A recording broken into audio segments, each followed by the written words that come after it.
Go back to sleep, Squiddy. Today is not your day. Today is the day of the pink raptor ball.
Hey gamers.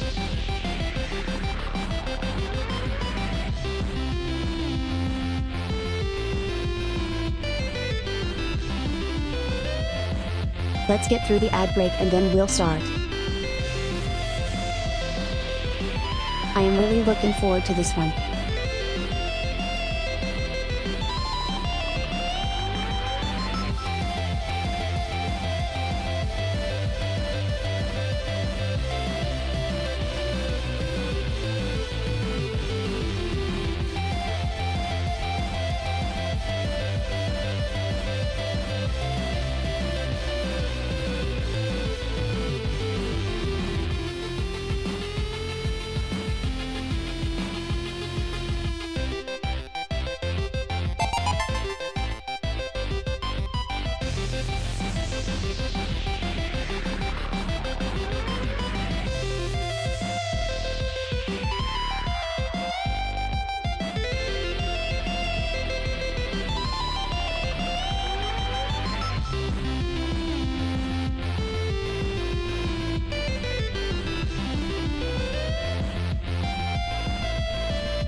What's up, gamers? Welcome in. It's wonderful to see you. Welcome to the Last Light Lounge. I am Sally, that is short for Celeste. I'm the half Game Genie hostess of the Last Light Lounge, the arcade between worlds. And today, we ask the question, what could possibly go wrong?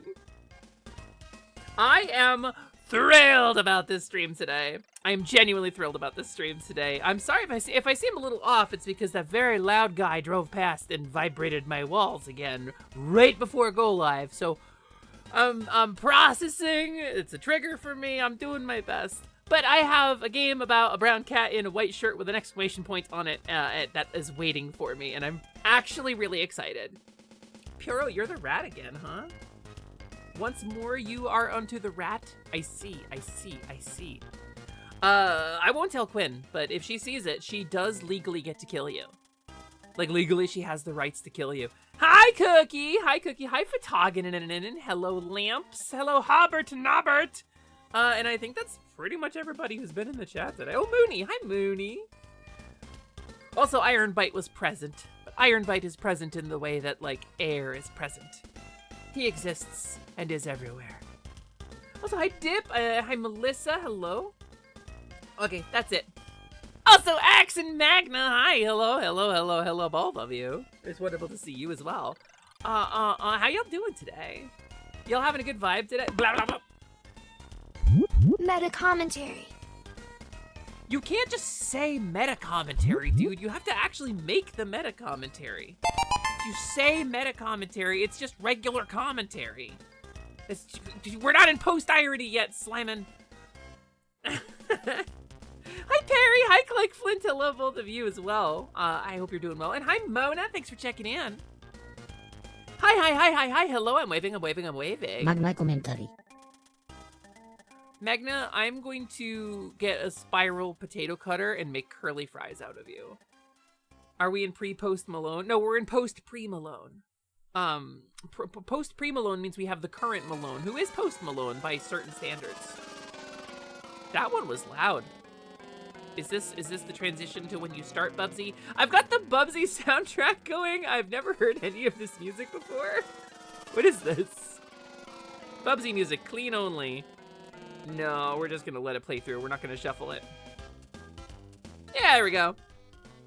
Having never played a Bubsy game. So like, we need to play the OG Bubsy games. So there's 2, right? And then Bubsy 3D happened? Am I remembering that correctly? I don't think there's much. You and I chillin' playing Bubsy. Magna, let's just do a fucking series. Let's do like Magna and Celeste get together and play classic platformers. I'm actually so here for this because we do Radical Rex and Awesome Possum. I would love to do that. I think that sounds rad as hell.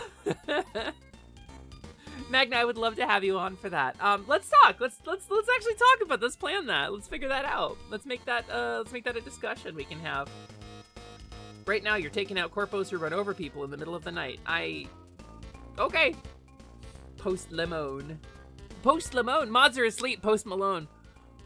The Sega Genesis Tasmanian Devil platformer. I would sooner eat glass. Okay. There's some games that are like licensed tie-in platformers or like branded platformers that are kind of okay. Aladdin, pretty good. Lion King, all right. That one did okay.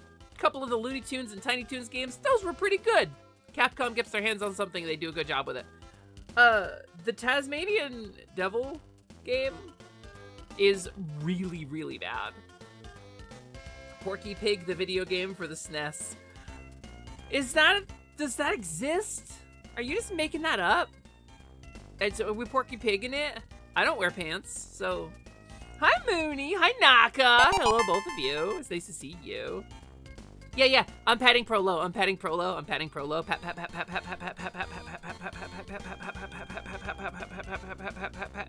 I'm gonna turn her into fairy paste and put her in a jar and sell her at a markup. I came in during the I don't wear pants bit. I don't! I have a dress! I wear exclusively dresses and skirts. It's just my vibes. It's just who I am. I have pajama pants, but we're talking about Porky Pig, Volk. Porky Pig in it. Which I guess Porky Pig, I'm more like Daisy Duck in it, I suppose, because she wears a dress, right? Or Minnie Mouse in it, but Minnie Mouse has those big bloomers on, so. It's called Porky Pig's Haunted Holiday. Porky Pig's trip to the meat factory. If you pet her too quickly, her hat will ignite. Yeah, that's the plan. Fire fairy. Fairies have elemental affinities, right? Moosin. Hi, Moosin. Hi, Lilith. Don't worry, she has shorts on the title screen. I do. Shaking my head, scalping has reached the fairy-based market. It's not scalping! This is a homegrown fairy! Prolo, have I kept you in a jar? Have I purchased you from someone else and then resold you at a markup? No! This is homemade fairy paste, Moosin. From a homegrown fairy. This is a crime of passion. I'm half zoned out from a flare-up, and I heard put her in a jar and sell her at the market, and now I'm a little scared. Yeah, no, I was patting you, pillow. I was patting you, pillow, until you smooshed. Bobsy music is kind of weird, huh? It's like a little teenage wasteland, but like... Oh, it locked up. Now it's just the backbeat. That's intentional? Free range fairy, exactly! We love a free range fairy around here. And our fairies are farm raised, organic, fully organic, farm raised, grass fed. Sometimes I put candy in her. Bubba O'Reilly intensify. Yeah, thank you. You wear comfy clothes most of the time because you're a homebody. I mean, I firmly agree, but I'm a VTuber now. In this moment, I am Sally Charms, and Sally Charms is a dress wearer. So I wear dresses. I don't know, it's a fantasy fulfillment, right? It's a little fantasy fulfillment. Like the Twin-Tail Twin Blade. My self-indulgent character for the... I gotta skip this. This is tunnel vision. Let's... I don't know, gamers. I wanted to do Bubsy music for this stream because I thought it would be funny. But I don't know if I want this music. This one's called Fair is Foul. This one's called the Chattanooga Iron Horse.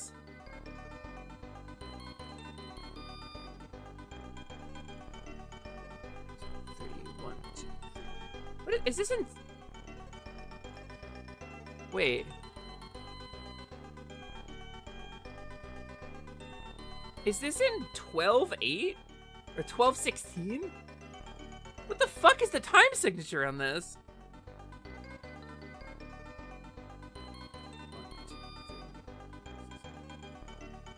No, it's in 9.16. This is weird. This one's Wool Wool West. Try the Bubsy 64 OST? Okay, I'm gonna trust you, Magna, on this one. I'm gonna trust you right now. I see Bubsy 3D OST. I know that music is bad. I didn't think there was a Bubsy 64. Yeah, unhinged time signature. How about this one?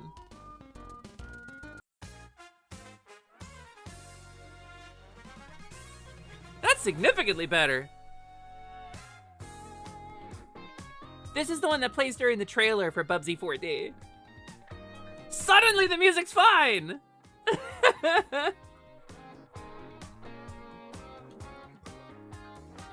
Yeah, Bubsy 3D. Listen, dude, listen. You're not gonna get me, okay? You're not gonna get me, Magna. Let's go, Bubsy 3D. Okay, Magna, I will have you on this stream and we will play Bubsy 3D to completion. However, you have to be the one playing it. I'll just comment.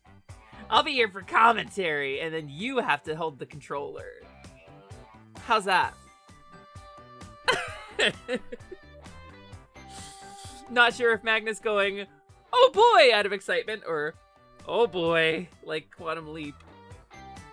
You're so music illiterate, you couldn't tell you what a time signature really is. I'll tell you, it's really easy actually. So there's different types of notes. There's whole notes, half notes, quarter notes, eighth notes, 16th notes. Technically, there's something called 30-second notes. And that's basically when you're counting out a measure, how much of the measure the note takes up. A whole note is like a full measure. It's just a sustained note, right? And half note is half a measure. So if there's 16 notes to a measure, those are 16th notes. In general, there's like variance to that, right? And so that's the second number on the time signature. The first number is how many notes are in the measure itself. Like, so if it's like 16th notes, it's a really weird time signature. Like, most rock songs are in like 3/4, which is like three, wait, I said that wrong. 4/4, not 3/4. 3/4 is a waltz. 4/4. Which is like 4 quarter notes. They're really easy. That's a 4/4 beat, right? And if it's a waltz, it's a that's 3 quarter notes, right? So that's 3/4. And there's a lot of really advanced shit like this one. Hold on. Let me give you the weirdest one I know off the top of my head. The opening to this song is in 15/16. If you try to count it out in 16/16 or like 16/8 or something or something like that, you'll get off time by a little bit each measure, and then it goes in like 4/8 or whatever. Did you know those notes all have different names in the UK? I had no idea, Prolo. What do you call them? Wait, yes, and you call them steamed hams, despite the fact they are obviously quarter notes. 100 episodes of Magna and Sally completing Buzz at 30. 100 episodes, baby! Magna and Sally, going to the moon. Hey, thank you for the check-in, AR Furry. I appreciate you. Balatro has fun time signature. It's in 7/4. Is it really? 7/4. I've never actually tried to like explain that to someone out loud, so I'm sure I misspoke, but what's some other weird video game music and strange time signatures? Like off the top of my head, I can't think of any, but I know there is some. How about this one? This is a song from the Atelier series. I love this one, but if you count it out, it's weird. It changes time signature a bunch of times.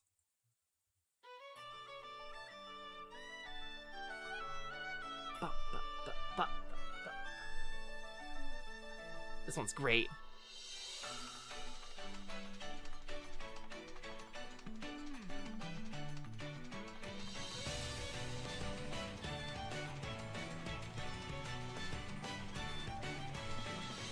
And the way so the backbeat kind of syncopates, so it's hard to count.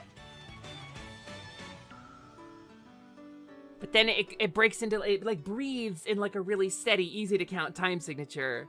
And then it goes back to the weird one. I love this one. This is called Rabbit and Crow. It's from Atelier Furious. Does the Moonchild main theme change signatures? It does not. You have the power to be his friend, but not to count a complicated time signature.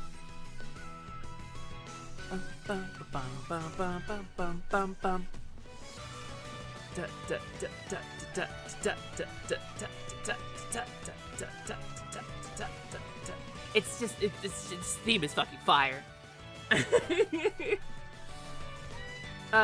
Semi-brave, minim, crochet, quaver, semi-quaver. Semi-quaver? I don't think you can talk about your semi-quaver here on twitch.tv, Prolo. I think that's against terms of service. And the rare demi-semi-quaver. Oh, demi-semi-quaver. That's a 30-second note, right? So wait, if semi-brave is like a half note, minim would be a quarter note, crotchet would be an 8th note. Quaver would be a 16th note. Semi-quaver would be the 32nd note? No, okay, wait, hold on. Semi-brave is a full note. Okay, yeah, so I was right, 32nd note. Demi-semi-quaver is a 32nd note. Okay. I can't believe how much Moonchild has taken off. I saw a video like 2 weeks ago and it was like, the background music to this game isn't what you think it's going to be. And I clicked on it briefly and I was like, oh, this is some weird fucking spacey techno shit. Or weird dance music. And I just clicked away from it. It didn't really like register with me. I realized later that's what the Moonchild thing everybody was talking about was. I figured it out later. Your brain is fried, Cookie. I'm sorry your brain's fried. You okay? Anything I can do? Band nerd detected. I was never in band, actually. Actually, I'm fully self-taught on this stuff. I was in chorus for like 2 months, and then my abuser threatened to throw a big fit and hurt people if I was still in chorus with her, so I got kicked out. I was never in band. I never played any instruments. I just like this stuff.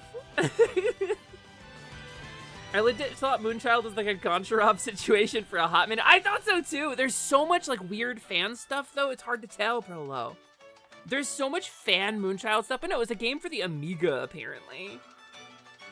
Selly's artistically talented. I do my best, Naka. Will we ever get Ocarina or Automaton practice arc back? That's a great question.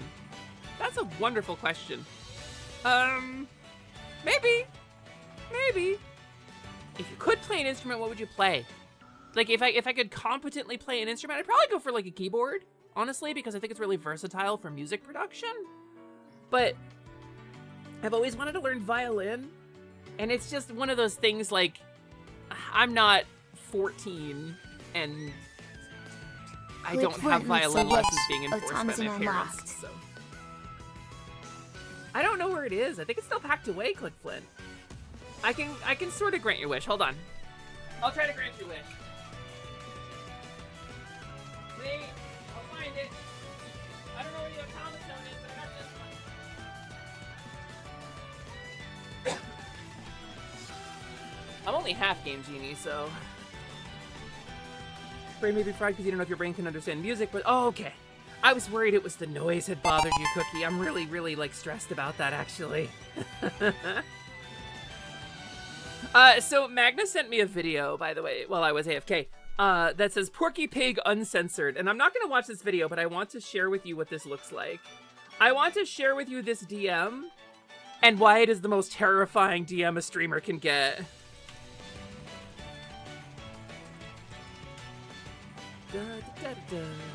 No, it's not at all, Cookie. I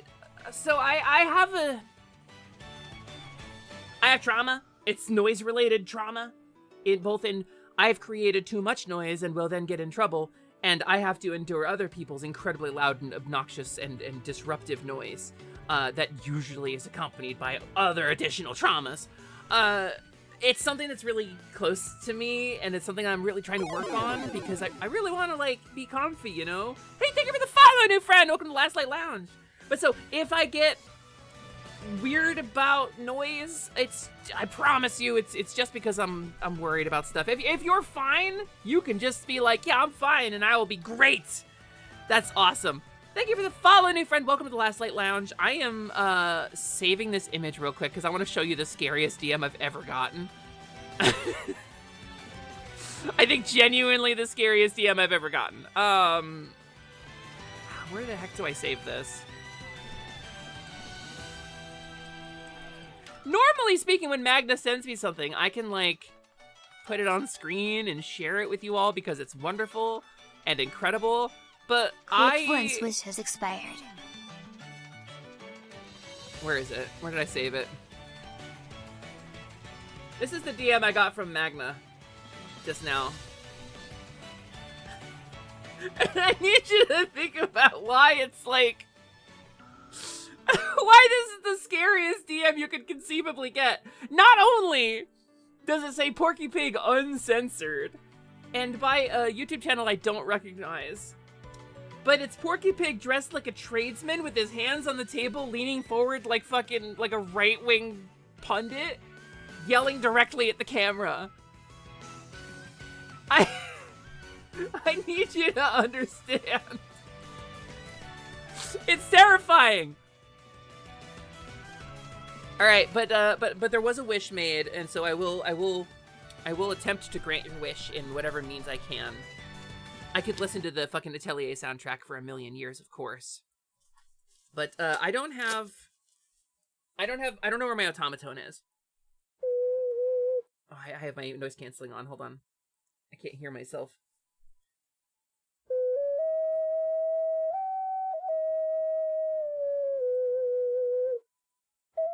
Wait, how's it go?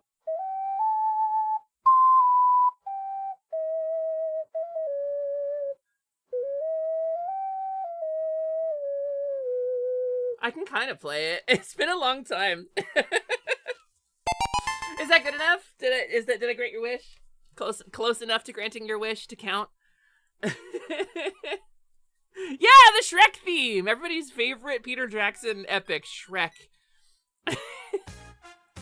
Okay, we're gonna go back to... You know what? I can't with Bubsy's music. I can't. We're gonna do... I guess let's do... this one. We'll just do Pokemon. Pokemon's easy. Yeah, there we go. There we go. You haven't played Ocarina in a long time. You own 2, but it's been years. So I got it, obviously, because I was a Zelda fan, and they started making the Ocarina of Time, and I had to own it.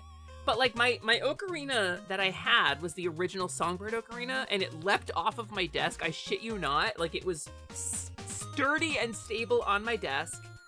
I was sitting on the other end of the room, and I heard a crash.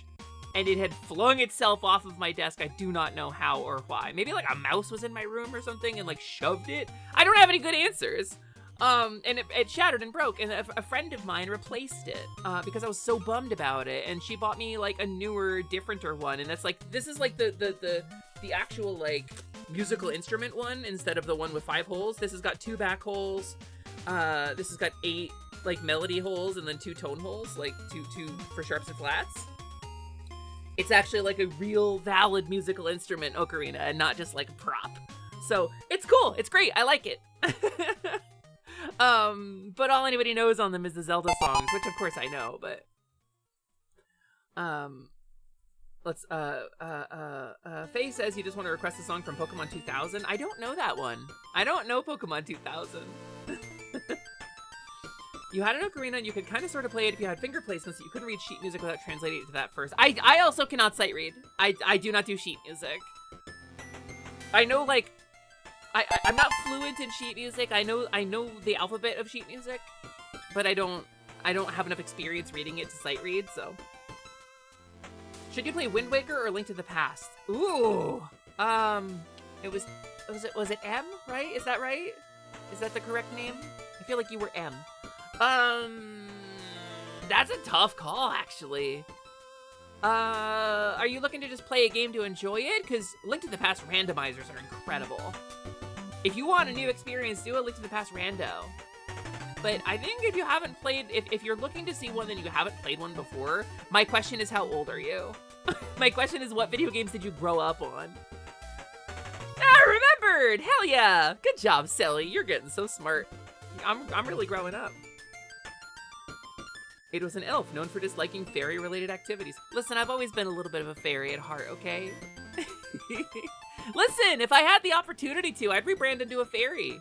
I would totally do that. I would do some like big fantasy setting and I would rebrand into a fairy. It's crazy, right? I don't know if I can pull it off, though. It was me, Sally. I went back in time and pushed your ocarina off the desk so you'd be 1 second slower, giving me just enough time to kill Iris. You know, he gets shot in the forehead at the end of that monologue. Like, for talking. You know, Batman blows his brains out with a gun at the end of that monologue. Did you know that? You're quoting it. You're quoting Professor Zoom to me. But I was there when the ancient scrolls were written, Fatagan. I've seen that movie. If you can't sight read, there's always Braille. Shut up. Like, slash affectionate. Also, I gave her time and tried asking, but the last minute made too much of an incredible impression upon you. Wait, what are we talking about? Hold on. You gave her time and tried asking, but the last minute made too much of an incredible impression upon... What are we talking about? Is this a song? Is this a song lyrics? The Redeem You did. Wait, what? Hold on. Oh my god! Faye! Literally, my girlfriend is on the road right now. She's driving, Faye. She can't redeem it. But I guess you're my girlfriend for this stream. Okay, Faye. How do I be a good girlfriend to you? I don't think I know well enough. What do you like in a girl? You'd rebrand into a cow if you could, you think? Yeah, no, shaking your hand, Cookie. Those versions of ourselves that we maybe constructed as a defense mechanism or as an effort to like signal something or protect ourselves from something that then fall away like a blade of armor when we find ourselves under a great deal of pressure or in a new place, trying to find our direction and our sense of self after having lost it for so long due to pressure and abrasion. You know, like a sabot round discarding its outer casing. I think those versions of us would have been pretty cool, and they would have been pretty good friends. You're surrounded by a lot of really cool cows, so it makes sense for you. I know, right? Well, as literally the second cow VTuber to ever exist, I can say honestly that I think you would be a pretty good cow, but as long as you were having fun with it. You're playing to 100% because you've been in the 100% mindset. Also, you got the NSO for it, and it's just a good time to relax. If you're playing to 100%, start with Link to the Past, because it's way shorter. Wind Waker will take you way longer, and Wind Waker has some references to Link to the Past in its design and vibe. Play LTTP first, and then go into Wind Waker. Link to the Past can be 100%ed in, like, I don't know, like if you're casually playing, like 30 to 40 hours, if you don't know your way around and you're playing casually, there's not like a ton of stuff on the side to 100% with it. There's not a lot of stuff that's optional. Wind Waker has a lot more optional stuff. No, aren't you driving? Noelle! Do not type on your I swear to God I'll break up with you if you drive distracted. You better be at a stoplight or something saying that. To be fair, Nono and I have generally agreed we're the same person, so I felt like this was the best way to support her. Oh, you're so good, Faye. You're so good, Faye. Okay, yeah, you can be replacement Noelle for now. Yeah, you're new Noelle. My old one died in a car accident and did 37 flips in her car. So I need to replace her because she was careless and typed while she was driving. Faye was dragged off by the Bloodhound Gang's legal team. Whoa, wait! Holy shit, Riz! What, a while you gonna girl me? Chat, get me my fucking bottom surgery and we'll talk. What about if I rebranded to be a dragon instead? How cool could that be? I think, okay, here's my thing. Here's what I've learned, Cookie. Here's what I have learned. Here's what I have learned. I learned a thing, right? And what I learned, I'm gonna do something silly. Hold on. All right, hold on. I'm just talking. I'm just yapping while we're here. I'm just yapping. Give me a minute. And I'm gonna load up like an unfinished model too. I'm gonna load up something weird and unfinished. So you're gonna have to bear with me. I want to talk about rebranding. Also, Prolo, please get a good nap. I know chronic fatigue syndrome is nuts. Drink water. Absolutely drink water, Prolo. And just lay down. Just lay down and nap as much as you need to. Yuma! Andros beat our ass. Oh my God. Yuma, you're right in the middle of me transitioning to something new. I wanted to talk about rebranding. Yuma, how you doing? Bear with me.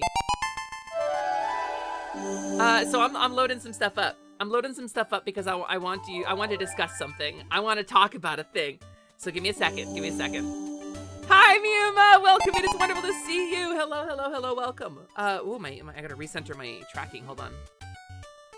There we go. Okay, wow, fairy again. How cool is that? Remember this? Remember when I was a fairy? Isn't that nuts? Fucking hell, I miss the tracking on this model so much. I miss it so bad. So. Can I flutter over here? Can I flutter over to the Last Light Lounge? I can! Good shit. Okay. So I want to talk about rebranding. I want to talk about Cookie discussed. What if I was a dragon? I want to talk about that. I want to have this discussion, right? But Muma, how was your stream? You got your ass kicked by Andros. Are you doing hard mode? Are you doing like hard mode on Star Fox? What are you doing? What's the vibe? So, okay, I'm gonna freeze for a second. And we're gonna load a thing that I'm working on, and I'm not ready to show, and I don't care.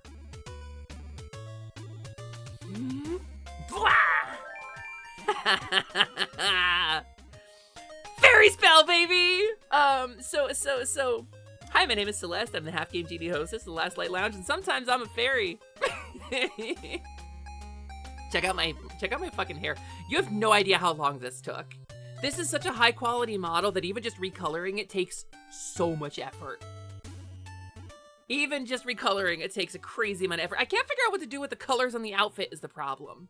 Because I wanted them to match Sally's colors, but like they don't really. The layout of the outfit is just too different. And then I've got all the leather. Like, what do I do with that? I was just coloring it black, but I don't know. So like from here down, I don't know what to do with this. You're so pretty. Put your wings back on, idiot. The hair does look beautiful as hell. Thank you, Miuma. But I wanted to talk about this.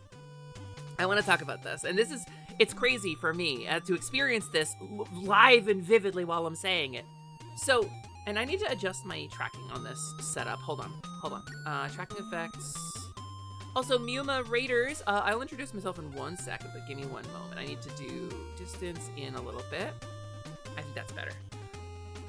So Miuma, yeah, what were you doing? Tell me what you were doing. Tell me how your stream went. Tell me about Andros and beating your ass.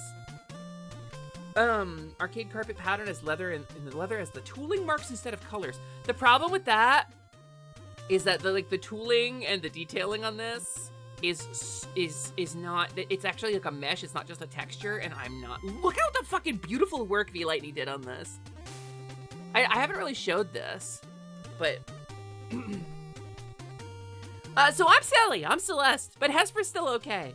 Hesper is a fairy that I sometimes use to inhabit the world of Venom. That's canon, baby. Because the canon doesn't matter and it's all made up. So I want to talk about this. I also want to do this because I don't get to do this as the cow, and that's kind of fun. But see, my outfit's not done. I'm planning on bringing the fairy spell back. After all, it's mine. But so Cookie mentioned rebranding into a dragon, right? Star Fox 64 hard path, you managed to keep all 3 alive up at the last 2 levels. You also talked about your anniversary stream, a con you went tabled at, and getting Tomodachi. I got Tomodachi live. I'm getting it ready, gamers. I have a big surprise for those who donated during The Earth's Buddy, during my slot, because y'all have the right to add yourself as a me to my island. Big surprise coming for you. I have a cool island set up that I'm really excited about. Cookie talked about rebranding into a dragon. Noelle did at one point too. She has a whole dragon Sona who you might get to meet at some point in the near future. One time I was recording lines for something. I was recording lines for, I think, a Ryusei, one of his things. And the lines that I recorded for Ryusei, I just opened up Audacity and I sent the lines into the microphone in character and I sent them along. And then Boncha had some feedback, and it was really good feedback. And he said, hey, Hesper, do me a favor. Go into Vignon, load up your model, and you set up your tracking, and record these again with your tracking up. And I said, yeah, sure, I'll try that. And I recorded them again as the kobold. And let me tell you something. The difference that it made in my performance, but also in my headspace, in my like mental conditioning, in my headspace, in my vibe, was so significant. I like immediately was like, oh, I see. So the character you have on the screen, the person that you're inhabiting, the puppet that you're playing, right, makes a huge difference. Even if you're not in character, I think. Even if you're not like in character. So you want to be a dragon, go fucking nuts. But like, I'm learning that it's really important to try to like make sure you maintain your center and not get like too caught up in playing the character. Because if the desire is to play a character, right? I get to be a fairy, huzzah! I get to be small and shitty and flirt with boys and do stupid romantic things. And like, that's great. But like, at a certain point, it stops being me and starts being like me playing a character, right? And that spoiled the fairy for me for like a while. because it wasn't designed to be me. It was designed to be a thing that I wondered if I could be. She was a flex. She was an experimentation. She was a press into a realm I thought forbidden. And between you and me, I fucking nailed it. But it did change my performance pretty significantly, and I found it reaching back and changing me, affecting me. And Cookie, I know you get this. I found it reaching back and like affecting me and who I was, and like I found myself feeling really inauthentic about who I was. So I designed a cowgirl because eventually my brain rejected being a character so wholeheartedly that I invented a whole new one who is much closer to me. So I like being a fairy. It's fun. Maybe I'm not personally a fairy, but I like it and it's fun.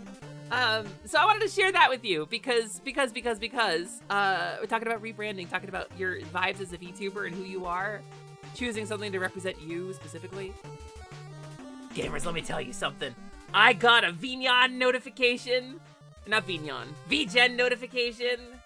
from my model artist. My model artist is working on my new model. God, I got that fucking Pixar now. I'm not used to this tracking anymore. It's really good. Cookie's designed to just be you. Exactly! In a different time and a different you. That's well put. Well put.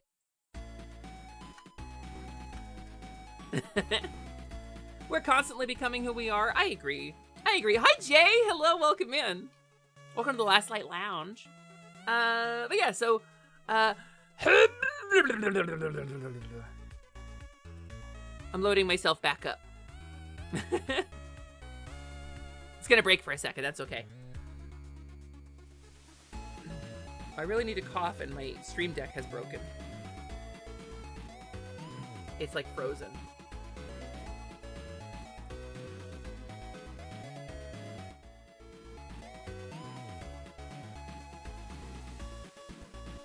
I had to turn my volume down manually for a sec. Okay, hold on. Hi, Lelo. You love the Triforce earrings? Yeah, I have a Zelda reference in basically every one of my models. Pretty much every one of my models. It's loading. Okay, recalibrating. I got a Unity crash notification. That's not pleasant. Listen, Magna. Side note, how many years dungeon for playing with fairy antennae? Asking for a friend? None! Fairies can't put you in the dungeon. Fairies are chaotic. They don't have dungeons. They just kill you. Pazibius in my local arcade. Have you seen the intro? Texticlips, have you seen the Last Light Lounge? I'll tell you what, if Sharksided comes in here, if Sid comes in here, I'll show it again. Or I guess Allie. If Allie's in here, I'll show it again. You got your VGen notification recently too? Yeah, so Wolfwings, it's not this month for me. It's like August or September for sure. Unity crashed, but it's still working, just like Schrodinger's OBS. Don't acknowledge it, it'll be fine. Yeah, don't look down. Coyote versus Acme logic applies. It depends on what kind of model and how much work you're able to put in yourself. Your current model was free! No, that's true. That's true, Faye. Absolutely. So I have a couple of different forms of my existing models, but I made all of my original models myself. Like, some of them I sculpted myself. Like, I used the Vroid Studio as a base, and then I like went into Blender and like modified it and made my own shit. All of my cowgirl models were like that. Up until this one, this is the first cowgirl I didn't make myself, unless you count Lumina, who is like half cowgirl. But I'm also half cowgirl, I guess, so. You want Coyote to eat David Zaslav at the end of that movie? Okay, you literally said, wasn't it you who said you just want the movie to end with him like literally eating Roadrunner on camera? Or was that Clickflint? Willie, thank you for the sub. What the heck? There is a cheat code for unlimited pizza. Yes, absolutely. I don't know it off the top of my head, but I can get you pizza. The photo frame? Yeah, Lolo, welcome to the Last Light Lounge. You haven't seen it, have you? This is the computer that Enum runs on. This is the computer the simulation is on. Is this loud? I feel like this song is loud. There we go. But I've got all the people I love and all little references to everything that's important to me, all over the lounge. And I showed it off with Quinn yesterday, but I also have the ability to put my guests in a jar if I get sick of them and want them in the jar. You still have a pixel art model in the way that's been in the works for almost a year now, but you're at the point of not knowing how much you'll even be using it because you're in love with the current one. I love your current model. I have a pixel art model too that I paid for. I have a really nice pixel model. StreamerBot, shut up. I have a really nice pixel art model that I just never use. All the fan art and the flags. Yeah, Marshmallow, it's my vibe. It's my whole thing. And of course, the Paws-ibly logo, very important to me. I literally wear it on my head, but this is the Pride one. Last year for Pride, no, 2 years ago for Pride, we switched the server logo to this one. And then we just said, you know what? Let's just keep it up. Let's just make it the Pride logo year round, right? And yeah, the Boob and Lord book on the desk. This is my book collection, and some books and my genie token as well, my genie vessel. You love the logo? I am a big fan of our logo. I mean, what's the best part about being in Paws-ibly? Well, the logo is a big plus. Yuko insignia. Oh, up here. Yeah. That's Yuko. That's my OG VTuber persona. She's there. She's always been a part of the lore ever since day one. Boob and Lord for Bloodborne? No, people say Bloodborne a lot. It's Boob and Lord. That's the name of the game. Why do people say Bloodborne? It's weird to change the name of a game because people aren't gonna know what you're talking about. Look, I have the game logo here. It's literally Boob and Lord.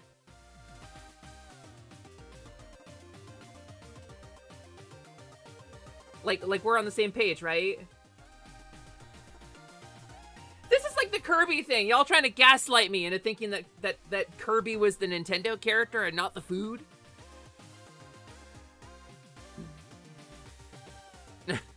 On the back of the Boob and Lord book. Oh yeah. Technically that's Lumi. That was LumiBot. That's a old image I doodled in like 5 minutes. That's LumiBot.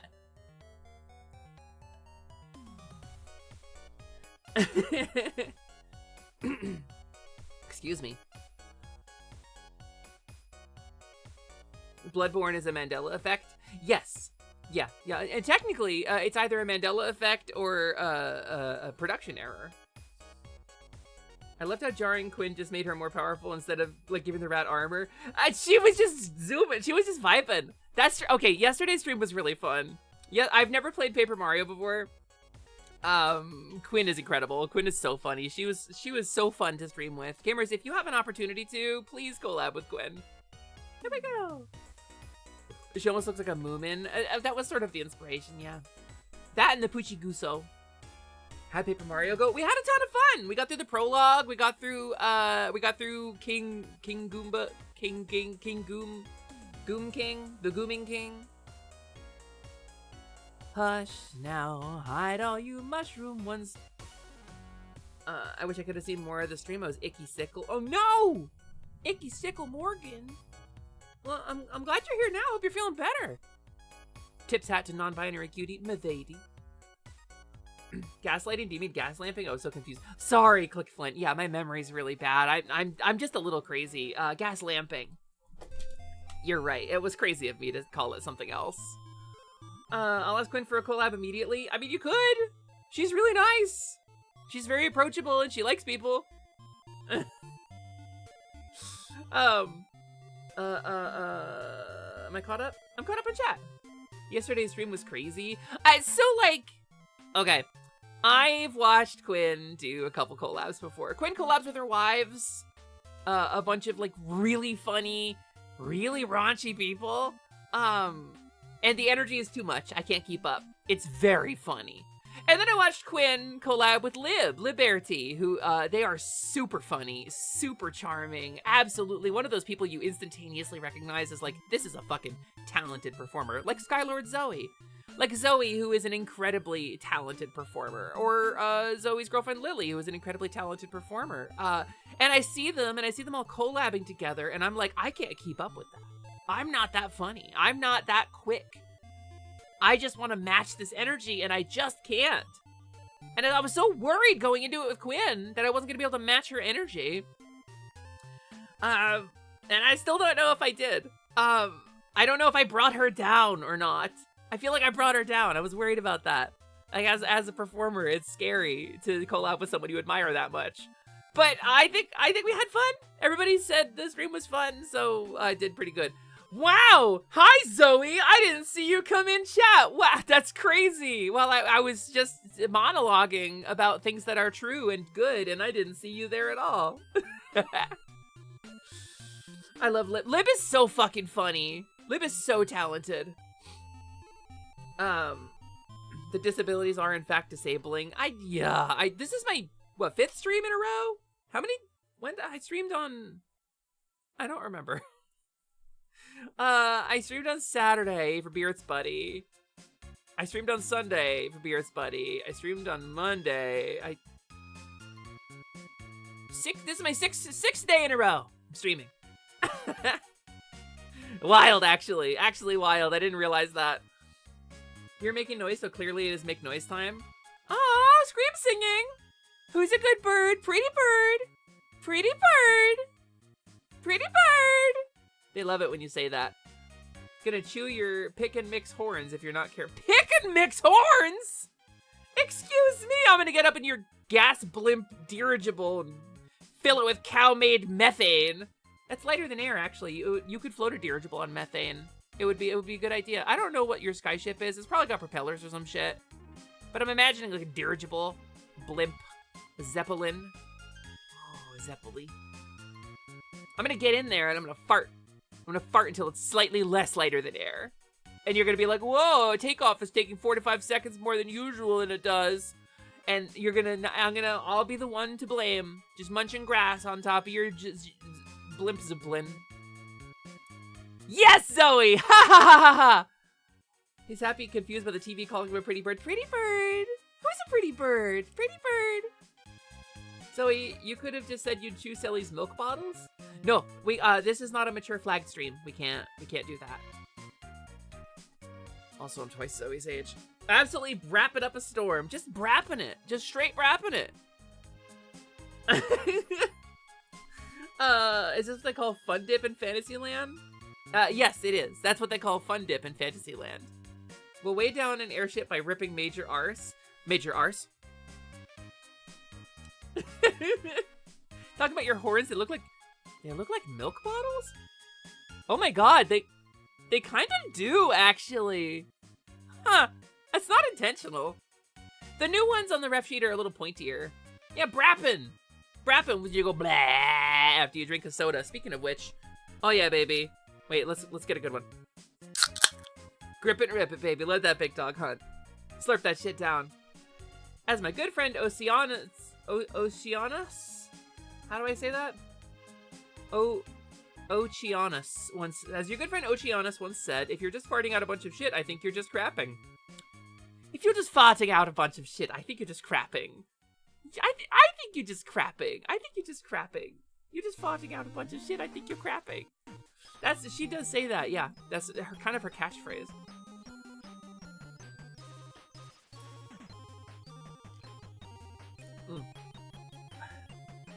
Cherry Zero Sugar Coca-Cola is the best zero sugar soda.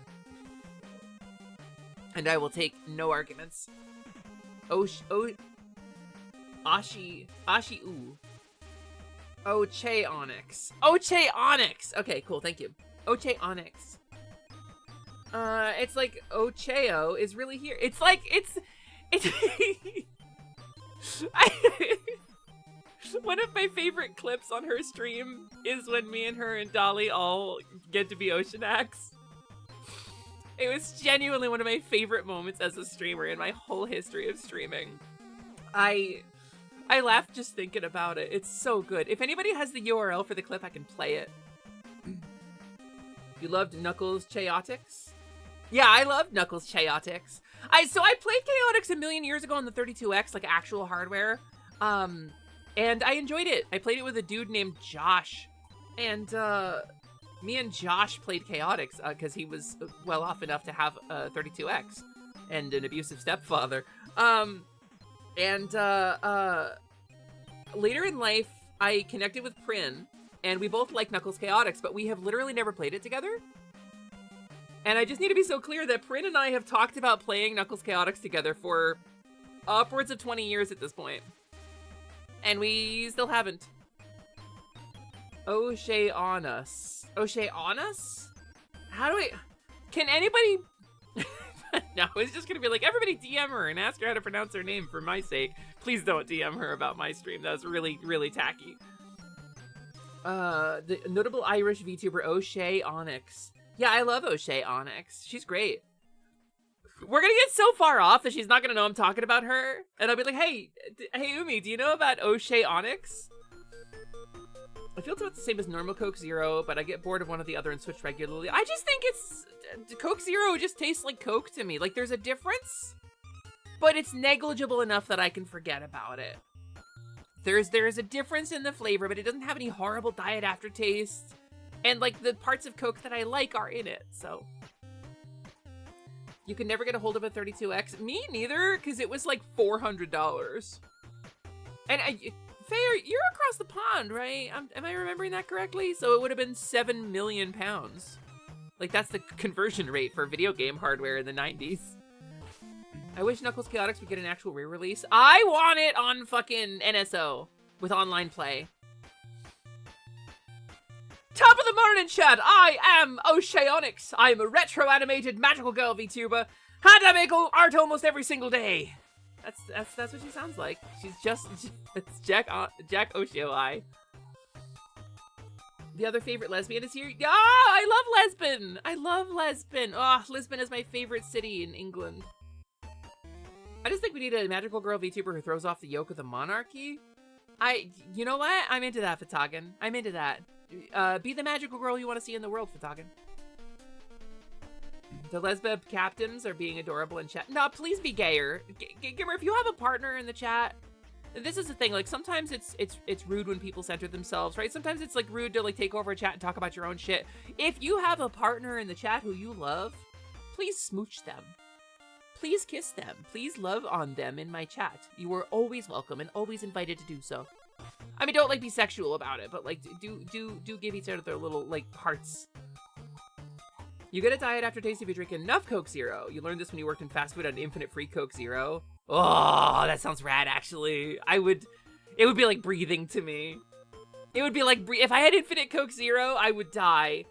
Plant Slant, Liam on YouTube Shorts and TikTok. YouTube Shorts now, because fuck TikTok. He talks about how much Coke Zero it would take to cause harm. And it's about 400 cans a day. To probably cause appreciable damage to your body. And I think I would be the example. I would drink more Coke Zero than there was in the world. I would just take the syrup and have it in like a little like catheter bag. It's like Ochano is here in the Last Light Lounge. I know, it's crazy. I don't have her on any of my stuff, by the way. I want her on my stuff, but she didn't give me enough stuff to work with it, so I don't have a poster for her. And I don't have an arcade cabinet for her. At least I have Dolly here. Speaking of lesbians, how do we relationship is actually so peak. What? What is that? What is that? What is how do we relationship? Sending kisses to Sally on behalf of Nono. No, you're my girlfriend, said Ife. Noelle didn't claim it. That's right, Noelle. As you drive down the road, you see the scenery going past the other cars on the road. I want you to know that in any of those cars, could have been me. It could have been me next to you. I could be streaming from a car nearby you right now. And Faye stole it all from you. She took everything from you. She claimed it before you could, and it's hers now. And you can never have it back. She lives here now, Noelle, not you. I'm just kidding. Your partner is at work. Okay, I appreciate the censorship, but let me talk about this too. I use muted terms on social media, and if somebody types like Harry P asterisk TTER, I know what you're talking about, and it dodges my chat filter. Please don't do that on social media. I'm begging you. I don't think I could eat that much metal in a day. You can if you try, Zoe. I believe in you. I think it was 380 cans for potential risk. Yeah, it was like 400 cans, roughly, I think is what it worked out to. Also, hi, Mana. Hi, Mana. Hi, Mana. Hi, Mana. Hello, Mana. I hope you're doing really well, Mana. Mana's my really good friend, everybody. Mana's a really cool artist, and she's amazing and charming and funny and smart and great. It's great Yuri manga focused around two girls discovering themselves through their college and uni years. Oh! So, like yesterday we talked about deeply cursed Yuri. And today we're talking about the nice stuff. I like this. This is evolution. Also, hi, Arba! Huh? Wow, hi, Arba. What does that do? Hi, Arba. Yeah, just shut up. Stop laughing, Noelle. You're driving. Noelle revenge arc against Fabe against now. You better not be driving while you're typing, Noelle. You can talk about a good wizard series like Wizards of Earthsea. You could just talk about good media. And you know what? As one of the people who is being victimized actively by the author of that series, like, there's a new show coming out. A lot of us were fans of it. Like, it's gonna get talked about. People are gonna talk about it. I don't care. I just don't care. What I want from you is to not give them your money. I want you to not give them your money and not expose me to it. That's what I want from you. Same thing I want from you with Fortnite. That's what I want from you. I'm not gonna wave a burning flag at the top of a mound of corpses about this. I can't. I'm too tired to fight it. So instead, we're just gonna coexist, and I'm gonna let people watch bad TV if they want. And they're gonna put a trans character in that show. I'm so sure they're gonna put a trans character in that show. Because they've been trying to do damage control. Hogwarts Legacy had damage control, and they had like a bunch of queer options with pronoun selection and shit. No, a message from Faye. Sending you love. Drive safe. That's gay, Slyman.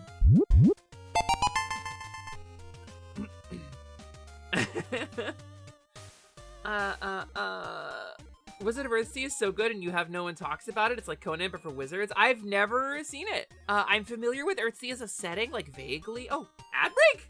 Holy shit, it's been an hour. Ad break, gamers, 3 minutes. Stretch, water, go, now. You want more? You want me to take their money?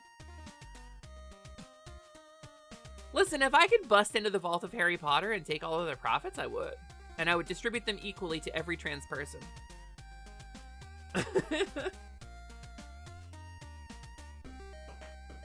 Is this what the Ghibli movie is based on? Tell me there's a Ghibli movie based on Earthsea? What? And they'll give the character some fuck-ass name like Lily Esther Jean? Oh my god, Morgan, that's the realest shit I have read all day. You're so right, though. Like, oh, we need an Asian character. Cho Chang.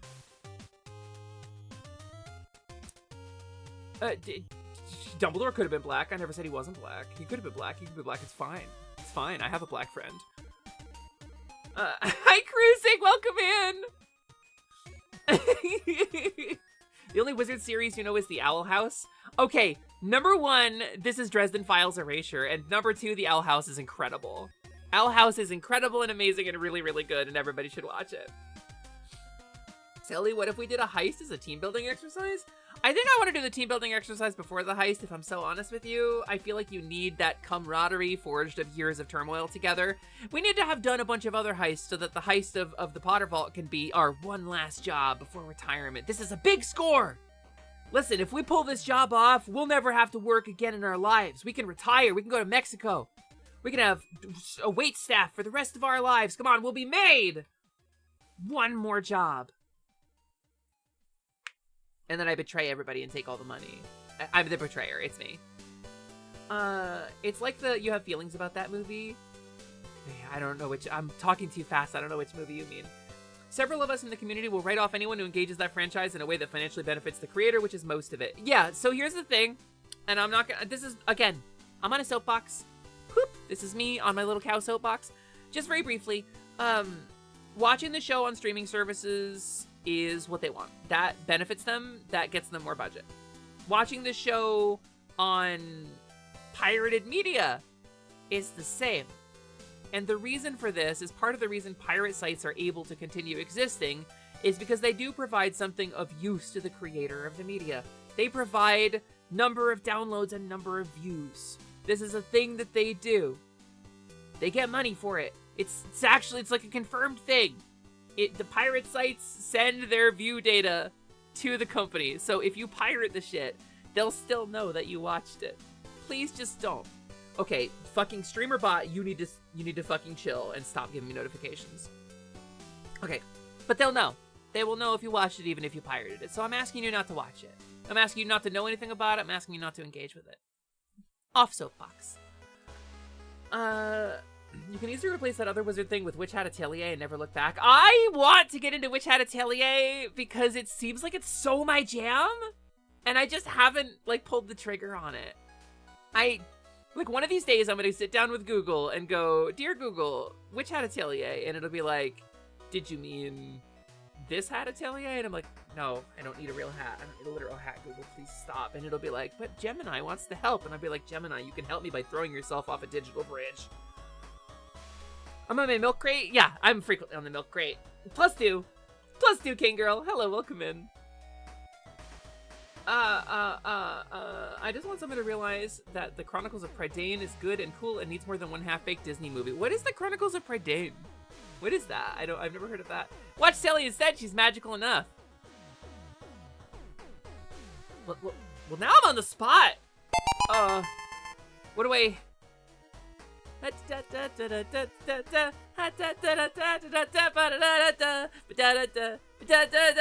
This is why you come to Twitch, right? This is the content you're looking for. Going back to I don't like the movie is the Wizard of Earthsea movie. It's not the same series at all. It's like it's in name only. I understand. I see. It's one of your favorite manga. Mana, it feels like your vibes from what I know of it. You need to watch Little Witch Academia. Yes! Cruising! Yes! Watch Little Witch Academia! It's so good! Watch as I make social awkwardness appear, as if by magic.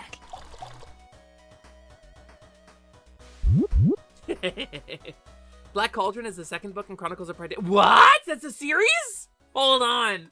Hold on. Black Cauldron's nuts. It was like marketed to kids and like people fucking die and there's necromancy in that movie. That's crazy. I think I have Witch Hat sitting on my bookshelf right now. It's been there a while and never touched it. Hi, Saladmancer. Welcome in. What circle of Saladmancer are you? I'm curious what level spell you can cast. Welcome in. Thank you for the first time chat. I have not ever read Witch Hat Atelier either. I'll read it if you do. I mean, today, obviously, we're playing Bubsy, but I'll read it if you do. We'll make a death pact here and now. Shaking your hand. Shaking your hand, stranger. Thanks for the first time chat. Welcome to the Last Light Lounge. I'm Sally, that's short for Celeste. I'm half Game Genie hostess. My other half is a cow, as you can probably tell. Book of 3, Black Cauldron, Castle Lear, Terran Wanderer, and Terran Wanderer, I know that name. I know Terran Wanderer. Huh. That explains why it entirely felt like it was partly through the story, because it was, I guess. Unfortunately, whenever I think of Witcher Wizard stuff, it just makes me want to reread Discworld, and you should really read anything else. Wait, what's wrong? Nothing's wrong with Discworld. Terry Pratchett's a fucking, he died a king. Why should you read anything other than Discworld? Discworld is great. No, you're gonna have to, you need to back that up. Why? Beep, beep, beep. Why no Discworld? Tell me. You're not gonna tell me something bad about Terry Pratchett, I won't believe you. Chronicles of Prydain adapted heavily from the Mabinogion. That's like the classic hero book, right? Hey, what if Welsh folklore was a coming-of-age story? Huh. Interesting. So I've not read Witch Hat Atelier, however, she has another series about a hot demon and a hot angel who are really into fashion, causing like antic adventures in the modern world, which sometimes almost ends the world of serious humans. From fashion? Huh. I'm into that. Dead authors are the best. Yeah, they can't do anything wrong. If they didn't do anything wrong that we've already figured out, we're safe. We can enjoy their media now. From what I understand, the only reason to not read Discworld is if you just finished Discworld. I don't think that's a good reason. Oh, you can't read only Discworld forever. Yeah, okay. Yeah, that's fair. I just say what you will about Neil Gaiman, and I agree with it, but Good Omens is still my favorite novel, so clap, clap. You can read some Piers Anthony. Read some Xanth. Get into some Xanth books. Get it in Xanth. Xanth has it for you. Peem has it for you. Peem has it for you. Poob. Get it on Poob. Get it on Selly. Get it on Lumina. It's on Hesper. It's literally on Hesper. You invoke Gophonon all the time. You're about that. You two, like, Fatagan and Clickflint. In my head, you occupy, like, a small little circle, and you share so much ground in that little circle. Up, up, down, left, right, Silly-tality. Everything goes red, and I, like, reach into your spine, and I pull out your spine from your spine, and then I tie your spine together into a knot, and I hand it to you, and I go, here you go, it's a bow, and you're like, oh, this is adorable, wait, my spine, and you die. To my knowledge, Sir Terry was fantastic, his daughter equally kick-ass. So I saw, I was at a convention when Sir Terry Pratchett was still alive, and he did a reading from, before it came out. It was right before, the book's not called The Night's Watch, right? Maybe it was. I genuinely forget. The Samuel Vimes theory of economic unfairness, socioeconomic unfairness. That book. He read from it with his assistant. His assistant did some of the reading because he was starting to fade, right? Because he had dementia and he was like having a hard time like keeping his brain together. And I got the benefit of like hearing him read from a book that he was writing. It hadn't released yet. It was really cool. It was a really neat experience. And I forget where I was going with this. Oh, he talked shortly after. He did a documentary where he talked about how he wanted to go, and that people have a right to decide when they want to go. And it's a very complicated and very dark topic to talk about. I'm not going to talk about it on stream, but I am grateful that he got to say how he wanted to go. I think he deserved it. I think he did enough good for the world. Shaking your hand, Sally. Are you Good Omens? It's a shame about Gaiman. I have the book sitting backwards on my shelf because it makes me sad to think about. I mean, the book's still good. Pratchett did most of the writing in it. Gaiman was creative. Let's be real. Neil Gaiman was very creative. He was credibly accused of sexual misconduct with multiple people, but he was very creative, and I suppose still is. I don't know. It's the Pratchett family slapped Gaiman's hands away from the Good Omens series. That's kind of what I'm getting at, Rat Sprite. You did get started making audio drama podcasts? Yeah. Has anyone read The Last Unicorn? Oh, Peter S. Beagle. I've never read the book. I've seen the movie. I had a boyfriend who was super into the book, and I never actually read it. I feel like I should. Text Eclipse. But the movie was cool. It was different from the book, but it was cool. Is someone raised on Prairie Home Companion who could be incredibly unhelpful with his endeavor? Oh, they're just having a... Okay. I can't follow up on that conversation. It's not a conversation I can involve myself in. I try to not get into a conversation that I don't know literally anything about. I try to only speak up when I know something. So... You don't buy any more of his books. You acknowledge his talent, but you don't pay him. Yeah, I think that's kind of where I'm at, too, Fatagan. He did a lot of work in pushing forward the rights of those wanting to not suffer unnecessarily. Yeah. Pratchett good. Terry Pratchett good. The book is alarmingly close to the film. Only one part was omitted. Really? I thought it was more different than that. I guess I didn't understand. Peter S. Beagle, you're so glad he finally got paid. Did he not get paid? Wait, what does that mean? Is there some kind of drama? Did he get Jason Paged about the Pokemon theme? Excuse me. Having me some caffeine. The movie's great, but the book is something else. Really? You know, I haven't sat down to like read a book in a while. Most of my reading has been like rules manuals and tabletop stuff. The last like series I set out to read myself was Marcus Hates' The Dwarves, which was like a long time ago. Can't think of the last time I read, like, a novel. I started reading Timothy Zahn's stuff, the Thrawn books, but I couldn't get into it. I kind of bounced off. Oh no, I read the Dark Elf trilogy. I read Salvatore. I like Salvatore. Oh no, after that, what am I talking about? I read the King Killer Chronicle, the 2-book trilogy, the King Killer Chronicle. I really liked those actually. Pat Rothfuss did a really good job. Last time you read a novel was probably in your teens. If that's quite a while, Cookie. Your New Year's resolution was to read more books, so you want to get into the Witcher books because you love the games and it's famously by a Polish author and you have Polish heritage. Hey, shaking your hand cruising! I've got Polish and Dutch in me. I have Eastern Europe all over my genes. I'm very interested in the Witcher books, actually. I'm very interested in the Witcher books. It's just when you're reading a book that was written in like a foreign language, like, you have to worry about the translator. I guess if you want to count it, I read 1001 Nights most recently. That was a couple years ago, though. And that's, like, very much translated by, like, a leathery old British scholar, so. Anyway, I must vacate. My brain is collapsing in on itself, and I have cats to feed. I have cats to feed before I sleep. And cats to feed before I sleep. Hope you have a magnificent stream, Sally. Take care of the lovely cow genie chat. Ah, Faye! I love you, my girlfriend. I hope you have a good time feeding your cats and relaxing. And she has left and is therefore no longer my girlfriend. Hi, No. I want to come back to you now. No, it wasn't you. It was me, and I've changed. Please take me back. Last time you, I read that already. You just started listening to an audiobook about dismantling capitalism. Is it an instruction manual? Because I will share that with you. You had trouble reading Salvatore last time you tried. It felt really dry. So Salvatore is very colorful fiction, but it depends on what you're reading. Because Salvatore wrote a lot of stuff for the Forgotten Realms. And Faerun is dry as fuck. Faerun is so dry. If you read, like, the, what is this, Demon Trilogy. Salvatore wrote a series of books, like, in a personal, like, a unique fantasy setting.